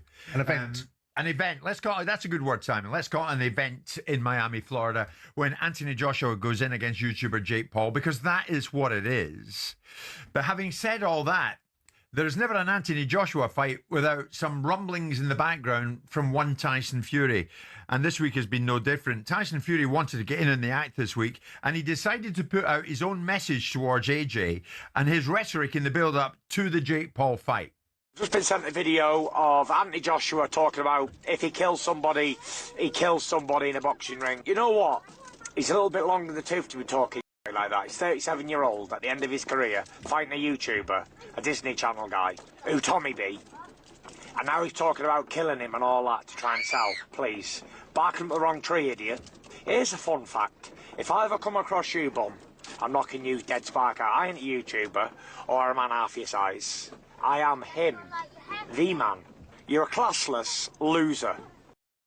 If I ever come across you, says Tyson. Well, I thought they were coming across each other. In 2026, they will fight. It's like a clip from the film Snatch, isn't it? I think it's a bit rich, isn't it? Because some of the tripe that's come out of Tyson's mouth over the years has been oafish and boorish. So for him to get on these high horse and start calling people classless is a bit like the pot and the kettle. But it's Tyson making sure that everyone's aware of him. And if it brings out a fight between these two generationally great British heavyweights, then so what? Do you know what? We're gonna miss this generation of heavyweights, aren't we? When you look back at the last decade with Deontay Wilder, Tyson Fury, Anthony Joshua, the big characters of the sport. You know, you're looking at the next lot coming through, and you go, Derek Chisora as well. You know, there's a lot of big characters of the sport here that are coming to the end. That's why we do hope that we do get Anthony Joshua versus Tyson Fury at some point in 2026. But I think for Joshua's side of things, he's looking at this, going in for this, let's just say, warm-up just to get rid of a bit of ring rust against Jake Paul. Then he looks for a fight again in February sort of time, and that might be a Tony Yoka sort of level sort of fighter. Tyson Fury is rumoured to be coming back and fighting Arslanbek Makhmudov. Yes. That's the fight that they're talking about him coming back with. Beat Dave Allen recently. Oh, yeah. But here's the thing, Jim. What route does Anthony Joshua take? Does he look at that Tyson Fury? Yeah, the financial rewards are with Tyson Fury. Of course they are. Or does he follow his dream of becoming a 3-time world heavyweight champion? And that could fall in the space of Fabio Wardley, who has openly said that was the fight that I would like next if I was going to defend my title. Spencer's on the money there, Simon, because Fabio is saying he would, quote, happily welcome an all-British fight for his WBO heavyweight belt with Joshua. What kind of warm-up fight is that for Joshua before he goes in against Fury? I'm sure he would, because that poor bugger keeps on getting diminished everywhere he turns. And now he can't get a fight with Usyk because Usyk thinks he's beneath him. So he needs to get paid to some extent for being a world champion. And Anthony Joshua guarantees him that. I think that's a whole raft of problems for Anthony Joshua. Fabio Wardley, irrespective of the fact that his background is whatever and he hasn't fought at this level and Anthony Joshua has, blah, blah, blah. I think Fabio Wardley would knock him out. So I don't think he takes that fight at all. I think he takes Tyson Fury. See, no, so... Do you think Wardley knocks out AJ Spencer? This is where I'll disagree with Simon, because I think that Anthony Joshua's looking at this saying, yeah, Tyson Fury's saying he's coming back. We don't know when he gets out of bed, what side of bed he gets out of, whether he's going to return, whether he's not going to return, whether he's going to retire, stay retired. Everything that Tyson Fury says is that he is staying retired. From Anthony Joshua's point of view, he sees a little opening here. And he sees a little opportunity. He goes, I could get another crack at a world title. Whether he wins or loses that against Fabio Wardley is a different conversation. But he may say, let me fight Fabio Wardley, and if I come up trumps and I win the world title, the Tyson Fury fight's still there, and it's for the world title. So if he fights Fabio Wardley, if we're ruminating upon this, he cannot have a preparation fight against Jake Paul as any meaningful preparation for Fabio Tony Wardley. Yoka. So you think that Fabio... Tony Yoka's fighting on Sunday in Nigeria. So who does Fabio fight in the meantime? I don't think he does. So he waits around for a year? It's not going to be a year. I think that AJ's... The best part of it? No, I think that AJ would be looking at fighting... If this is where in September? No, before that. So if he fights Tony Yoka in March, and he won't fight Fabio... No, February. Then he fights Anthony in August. So best part of a year. Why August? He wants 6 Why can't it be June? Depends upon the fight he has with Tony Yoka. Exactly. So if he has a decent fight with Tony Yoka, he's going to want a camp, isn't he? He's going to want to have 5 or 6 months to rebuild like he has done every other time. What if he has a quick win against Tony Yoka? But every time AJ has fought... If buts and maybes, isn't it? Every time Anthony has fought, there's been a delay in terms of the amount of time that they want to get him in camp and get him ready for a big fight. If he's fighting Fabio Wardley, he will want 5 or 6 months. AJ recognises this is his last year in the sport. And let me throw one in the mix, because Daniel Dubois' trainer, Tony Sims, says Daniel could still face Joshua in a rematch. Daniel needs a title to face Joshua in a rematch, because without that, Daniel Dubois is far too dangerous for Anthony Joshua at this stage, with Anthony Joshua and what he's chasing at the moment. Tyson Fury, world title fight, whoever that may be, if it's, let's just say Fabio Wardley, using him as an example, or Daniel Dubois. If Daniel Dubois is coming with no bling wrapped around his waist, then he's not getting a fight with Anthony Joshua. Let me throw something at you, Spence, before we hit the break. Boxing writer Ian Hart was in here yesterday. He sat where you're sitting. He said, I can't see Fury Joshua in 2026 because AJ's punch resistance has gone. Would you go with that after what we saw against Daniel Dubois? What is that to do with... If AJ's punch resistance has gone, what is that to do with AJ versus Tyson Fury happening or not happening? That's nothing to do with it. Well, maybe he was qualifying in the fact that he didn't think Anthony Joshua would win the fights. Yeah. Oh, that's fair enough. That's a different conversation. But the fight will still happen, for sure, because Joshua is going to be looking at the biggest opportunities, which would be WBO Fabio Wardley or Tyson Fury. Anthony Joshua has been the one, in principle, that's been driving the fight with Tyson Fury, because he's the one that's been vociferous about it. He has said repeatedly and endlessly that he wants to fight Tyson Fury. Post the Daniel Dubois defeat, he has repeatedly said the fight for him is Tyson Fury. So the idea that he doesn't want to fight Tyson Fury or shouldn't fight Tyson Fury because he may well lose is a different conversation. Okay, Jake Paul, AJ, nonetheless, goes on tomorrow night or in the early hours of Saturday morning in Miami, Florida. We're back after this. It's Jim White, Simon Jordan and Spencer Oliver live in talkSPORT with Selco, where the trade goes.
Roman Abramovich will defy Sir Keir Starmer's order to hand over money from his sale of Chelsea to help victims in Ukraine.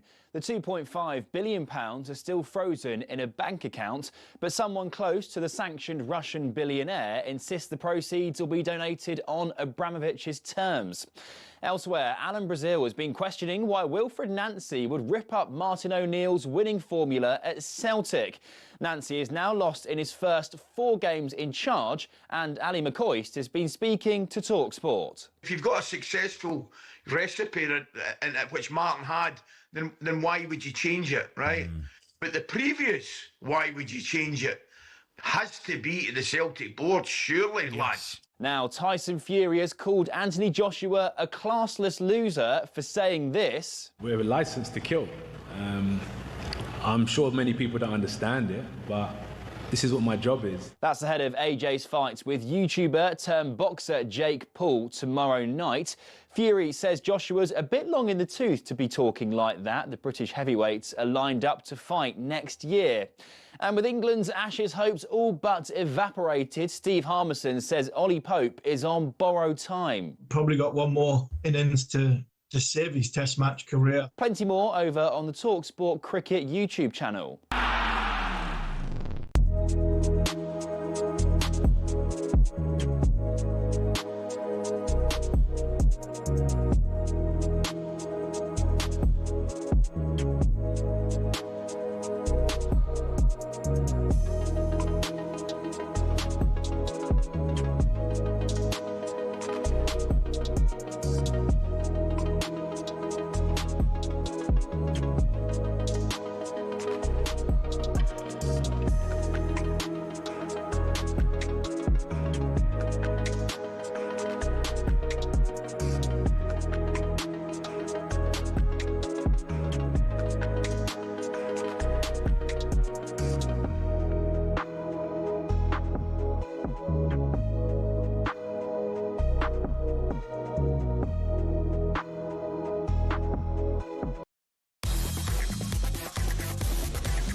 Boxing update on talkSPORT with DAZN, the global home of boxing. Sign up now at dazn.com/boxing. This Sunday, Lagos, Nigeria hosts Chaos in the Ring, headlined by Lawrence Okolie versus Ebenezer Teti. And a stacked card featuring heavyweight stars David Adley and former Olympic champion Tony Yoka. Watch this Sunday only on DAZN. I'm back with Simon and Spencer in a second, but something new for you now, how to win the World Cup. Join comedian Matt Ford as we dive headfirst into the podcast that will hopefully give us all the answers as we learn what it really takes to win the World Cup. On this week's episode, we're going to hear from World Cup winner Emanuel Petit on why nothing, not even the Champions League, comes close to winning the absolute pinnacle of sport. That's what I've been saying to players for years and years and years. You can win 10 Champions League in a row. That will be an amazing achievement. But if you win one World Cup, it would change your life forever. Because when you win Champions League trophy, you talk to the football fans.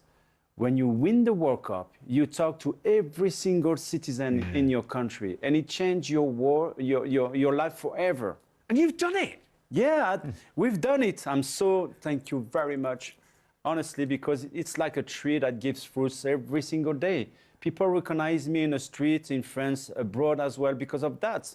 And I mean, you might have never met Matt or me if it wasn't for you winning the World Cup. I'm sure that occurred to you when the final whistle blew. Honestly, this is the power of football. I'm very surprised sometimes because we are just only sportmen, you know. Yeah.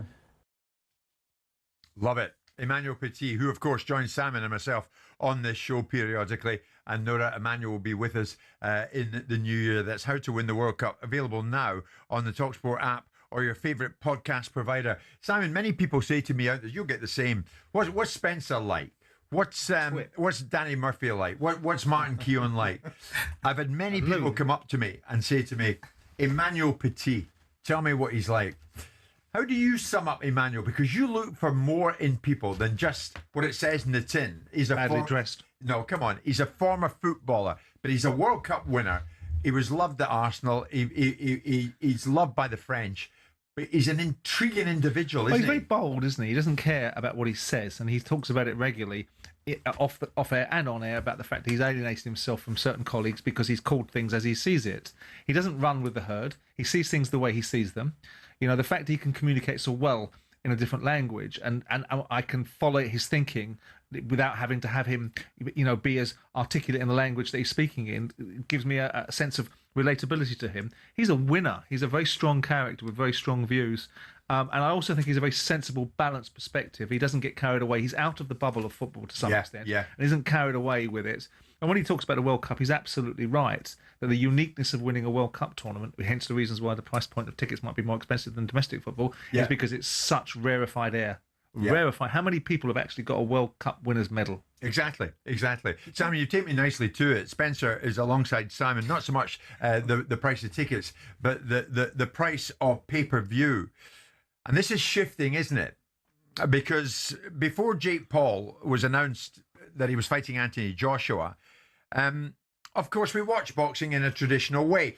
And then pay-per-view came along and it's changed that landscape. Now that landscape looks as if it's going to be changed again because Jake Paul Joshua is live on Netflix, and this will be the streaming giant's fourth major boxing event in 13 months. Netflix first entered boxing in November 2024 when it streamed Jake Paul versus Mike Tyson. And we remember then, Spencer, it's changing. This thing is changing. How much has the broadcasting landscape for boxing shifted, would you say, in the last 12 months? And where does it all leave the traditional 20 or 30 quid pay-per-view? Well, this is a great question, Jim, because, you know, with Netflix coming into it, I think we had that with DAZN, didn't we, when Turkey Al-Sheikh and Riyadh Season went on to DAZN. They said originally they was going to get rid of that pay-per-view subscription. It was just going to be per month that you paid for, you know, the subscription of DAZN, whether it be DAZN or Netflix. So that hasn't happened, has it, with DAZN? And now people are sort of moaning about it because you're paying $24.99 each time there's a big fight on, which is pretty much every fight, and your subscription model with DAZN. But with Netflix, you know, you're already a subscriber, so I get that fight here for free.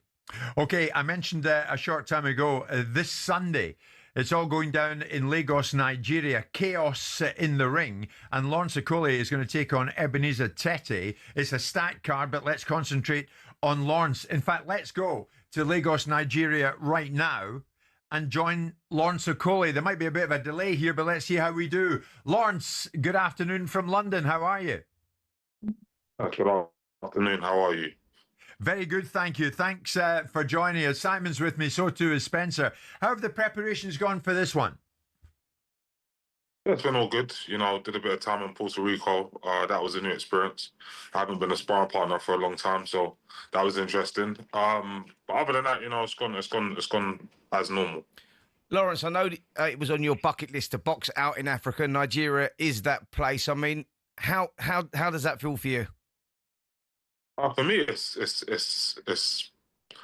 I have to wait to see how it feels on Sunday. But for right now, it's going to be one of the highlights of my career. It's something I've always wanted to do, and I'm just happy and blessed I get the opportunity to do it. And more so for my family, you know, there's certain people who may never have got to see me fight that are going to get to see me fight this weekend. So I'm excited. Now, I know you've been out there in Puerto Rico sparring with one Jake Paul. That fight happens on Friday night. How was that, by the way? And I see that, was it you that actually give him the black eye out there? How good is Jake Paul? Because that's what we all need to know. You never know who actually gives the black eye when there's multiple people in there. It wasn't like I remember landing a perfect punch or anything like that. But to be fair, like, the sparring was surprisingly good, I'll be honest with you. You know, I went in there expecting to go, you know, 20, 30, 40, 50%, but I was told to go all out, and he was able to stay in there. So I was very, very surprised. I mean, this is a fairly blunt, short question from me to you, Lawrence. Jake Paul, can he fight? Yes, he can fight. Definitely. You know, and listen, obviously he's gone in there against a much bigger, much more experienced and a world-class heavyweight who you put him in against any other heavyweight, and it's you never know what's going to happen. So I think losing to AJ or what is sort of what's meant to happen, and I think that I think he can still fight even if he loses this fight. But yeah. Lawrence, I'll build on that actually, and it's quite a blunt question again. Does he have the capability of making it into round 2, or dare I even say round 3? Because we are talking about fighters here that are worlds apart. You know Anthony very well. You've sparred now with Jake. But, I mean, let's be real here. This fight could be over very quickly, right?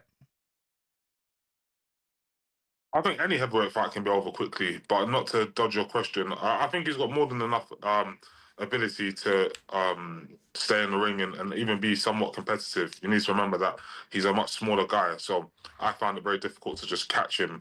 And, you know, I think on fight night it's very different because all you have to do is catch someone once or like offset their rib. Like there's so it's much different sparring and fighting. But if you talk about the sparring, he was tricky customer.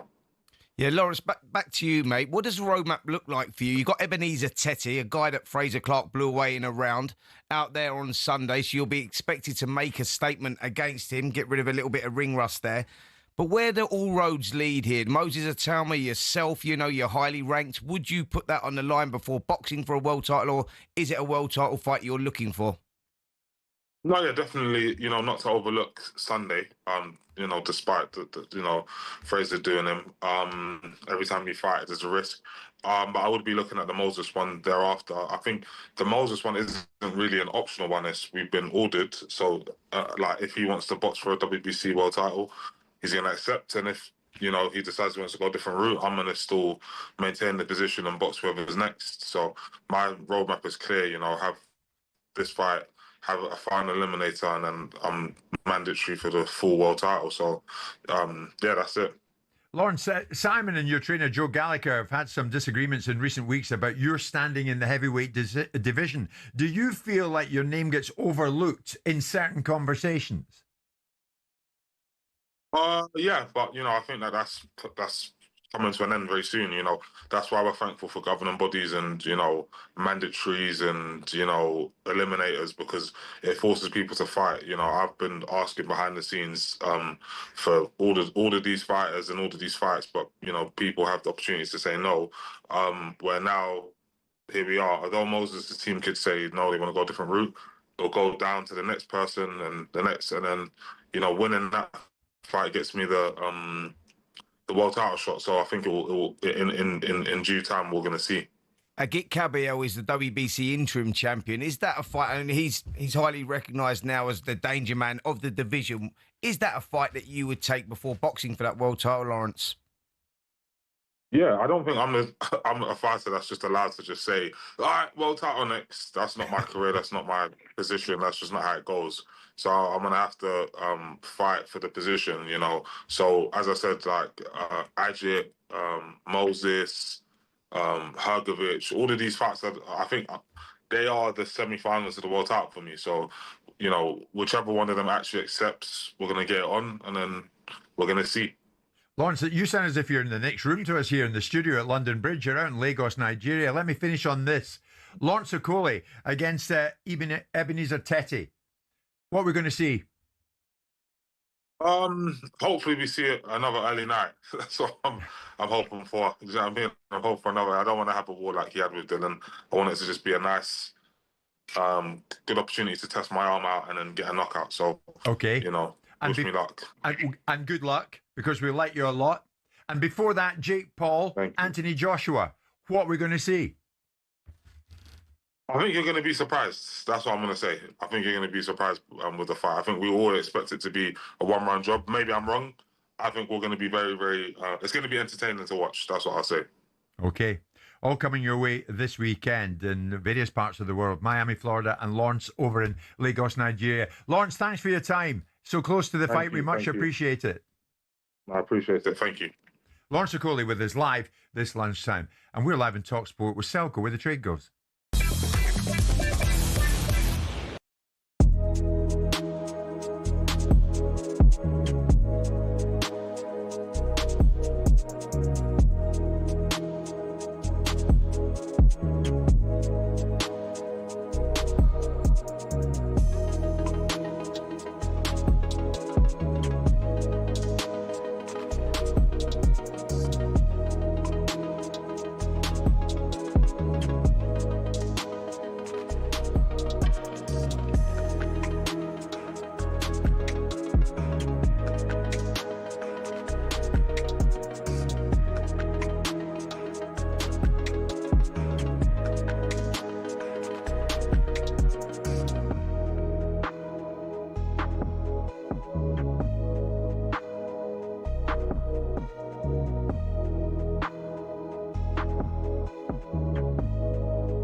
Step up to the Okolie and win the ultimate VIP darts experience on talkSPORT. Oh, dear me, spare us. Spencer's trying to tell us a story about Kim Kardashian. I don't know where he's going with it. The PDC World Darts Championship is underway. Thanks to Pitch Experiences, we could be sending you to Ali Pali on the 23rd of December, just around the corner, really. You and 3 mates could be living it up with platinum seats, fine dining, VIP access, 501 lounge with Russ, the voice, Bray. Entries close at 4 o'clock today, and that's when we'll be calling the lucky winner. So listen up, and here's how to enter. For your chance to win, text DARTS to 83338. Text costs £2 plus your standard network rate, or call 0343 4217 508. Lines close at 4 o'clock today, and that's when you'll need to answer your phone if it rings. 18 plus, UK residents only. So for your chance to win, text DARTS now to 83338. This is a network promotion. Full terms, conditions at talksport.com, and good luck. Have you any idea where he was going with that, Simon? No, he was conflating the Osbornes with the Kardashians. Yeah, I derailed. And he was trying to work out where someone has sprayed deep heat and what they shouldn't rub it on. Yeah. Thank you for that. Earlier in the week, one of the true greats in the world of boxing, the one and only Terence Crawford, decided to make an announcement. And this surprised many of us. I've spent my whole life chasing something. Not belts, not money, not headlines, but that feeling, the one you get when the world doubts you, but you keep showing up and you keep proving everyone wrong. Unbelievable performance. This sport gave me everything. I fought for my family. I fought for my city. I fought for the kid I used to be, the one who had nothing but a dream and a pair of gloves. And I did it all my way. It cannot be overstated how sensational Terence Crawford is. I gave this sport every breath I had, every scar, every triumph. Terence Bud Crawford is the pound-for-pound king. Every ounce of my heart. The fighting pride of Omaha, Nebraska, USA, and new Ring Magazine, an undisputed super middleweight champion of the world. And I've made peace with what's next.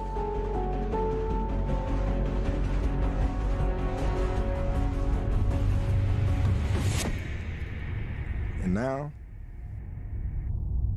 it's time. Thank you. And that was it. That was it. Thank you, says Terence Crawford. And with that, he's bowing out. That was his retirement announcement.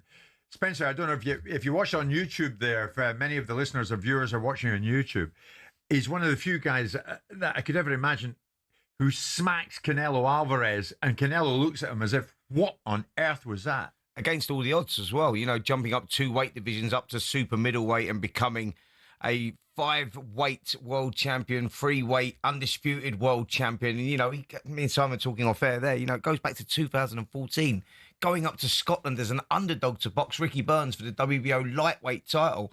And he won that title, and he went from strength to strength and had some memorable victories. But that one last time out, you know, for me, he would get Fight of the Year for that, Fighter of the Year for that performance against Canelo Alvarez. Simon, he was a huge underdog, wasn't he? And we didn't. We dominated. We picked Crawford, both you and I. We both said that Crawford would win this fight. I think the fight that stands out for me with him was Errol Spence. I think the schooling and humbling of Errol Spence was, despite people's protestations, maybe the Errol Spence that climbed out of a car wreck was not the same Errol Spence that went into this fight. But he's just a fabulous fighter. You look at the performances against David Avanesian, other fighters that he fought over the years, just a one of the greats. But that Errol Spence performance you were talking about, forget the car crash that he had before that. When they went in, it was a genuine 50-50 fight, and he dominated Crawford that one, and he slowly just broke him up and took him to school. Amazing. Is he the greatest? He goes down there definitely as one of the greatest. He's in that argument. You know, if you look at it, you go, he's a 5-weight world champion, the first guy ever to become undisputed world champion at 3 different weights.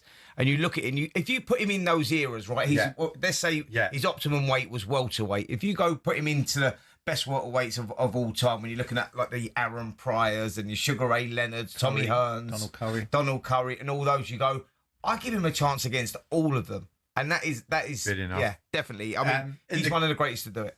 We're going to miss him. In the minutes we have left, in fact, less than a couple of minutes, let's do our own little 2025 boxing review. So a bit of quick fire. Spencer, you can start, and I'll hit you with it, Simon, as well. Spencer Oliver, your fighter of the year. Terence Crawford. Simon Jordan.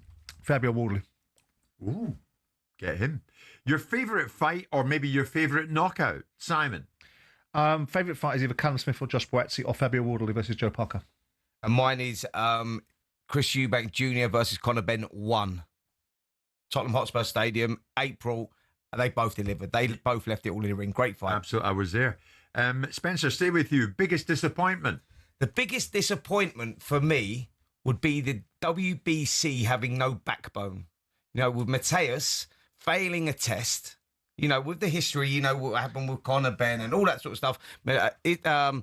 Cybril Mateus fails. Dalton Smith? Yeah, fails a test and then is allowed to box Dalton Smith in January and keep his WBC title. They put him on probation. The guy has just failed for Osterine. He's failed the test. He should be punished. He should be suspended. Yeah.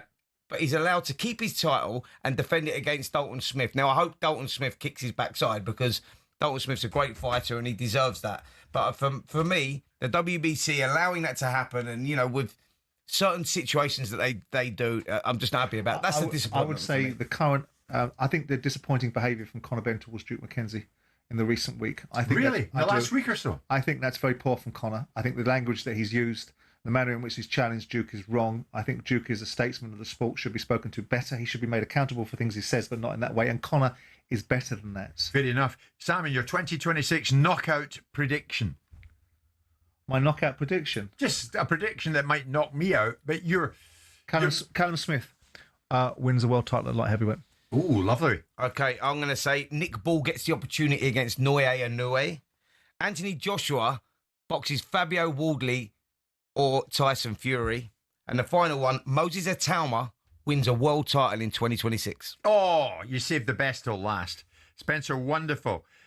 Simon, thank you very much indeed. We're almost at 1 o'clock. Simon and I are going for lunch and I can't wait. We're going to Simon's favourite restaurant where it'll be chicken McNuggets for me. 1 o'clock.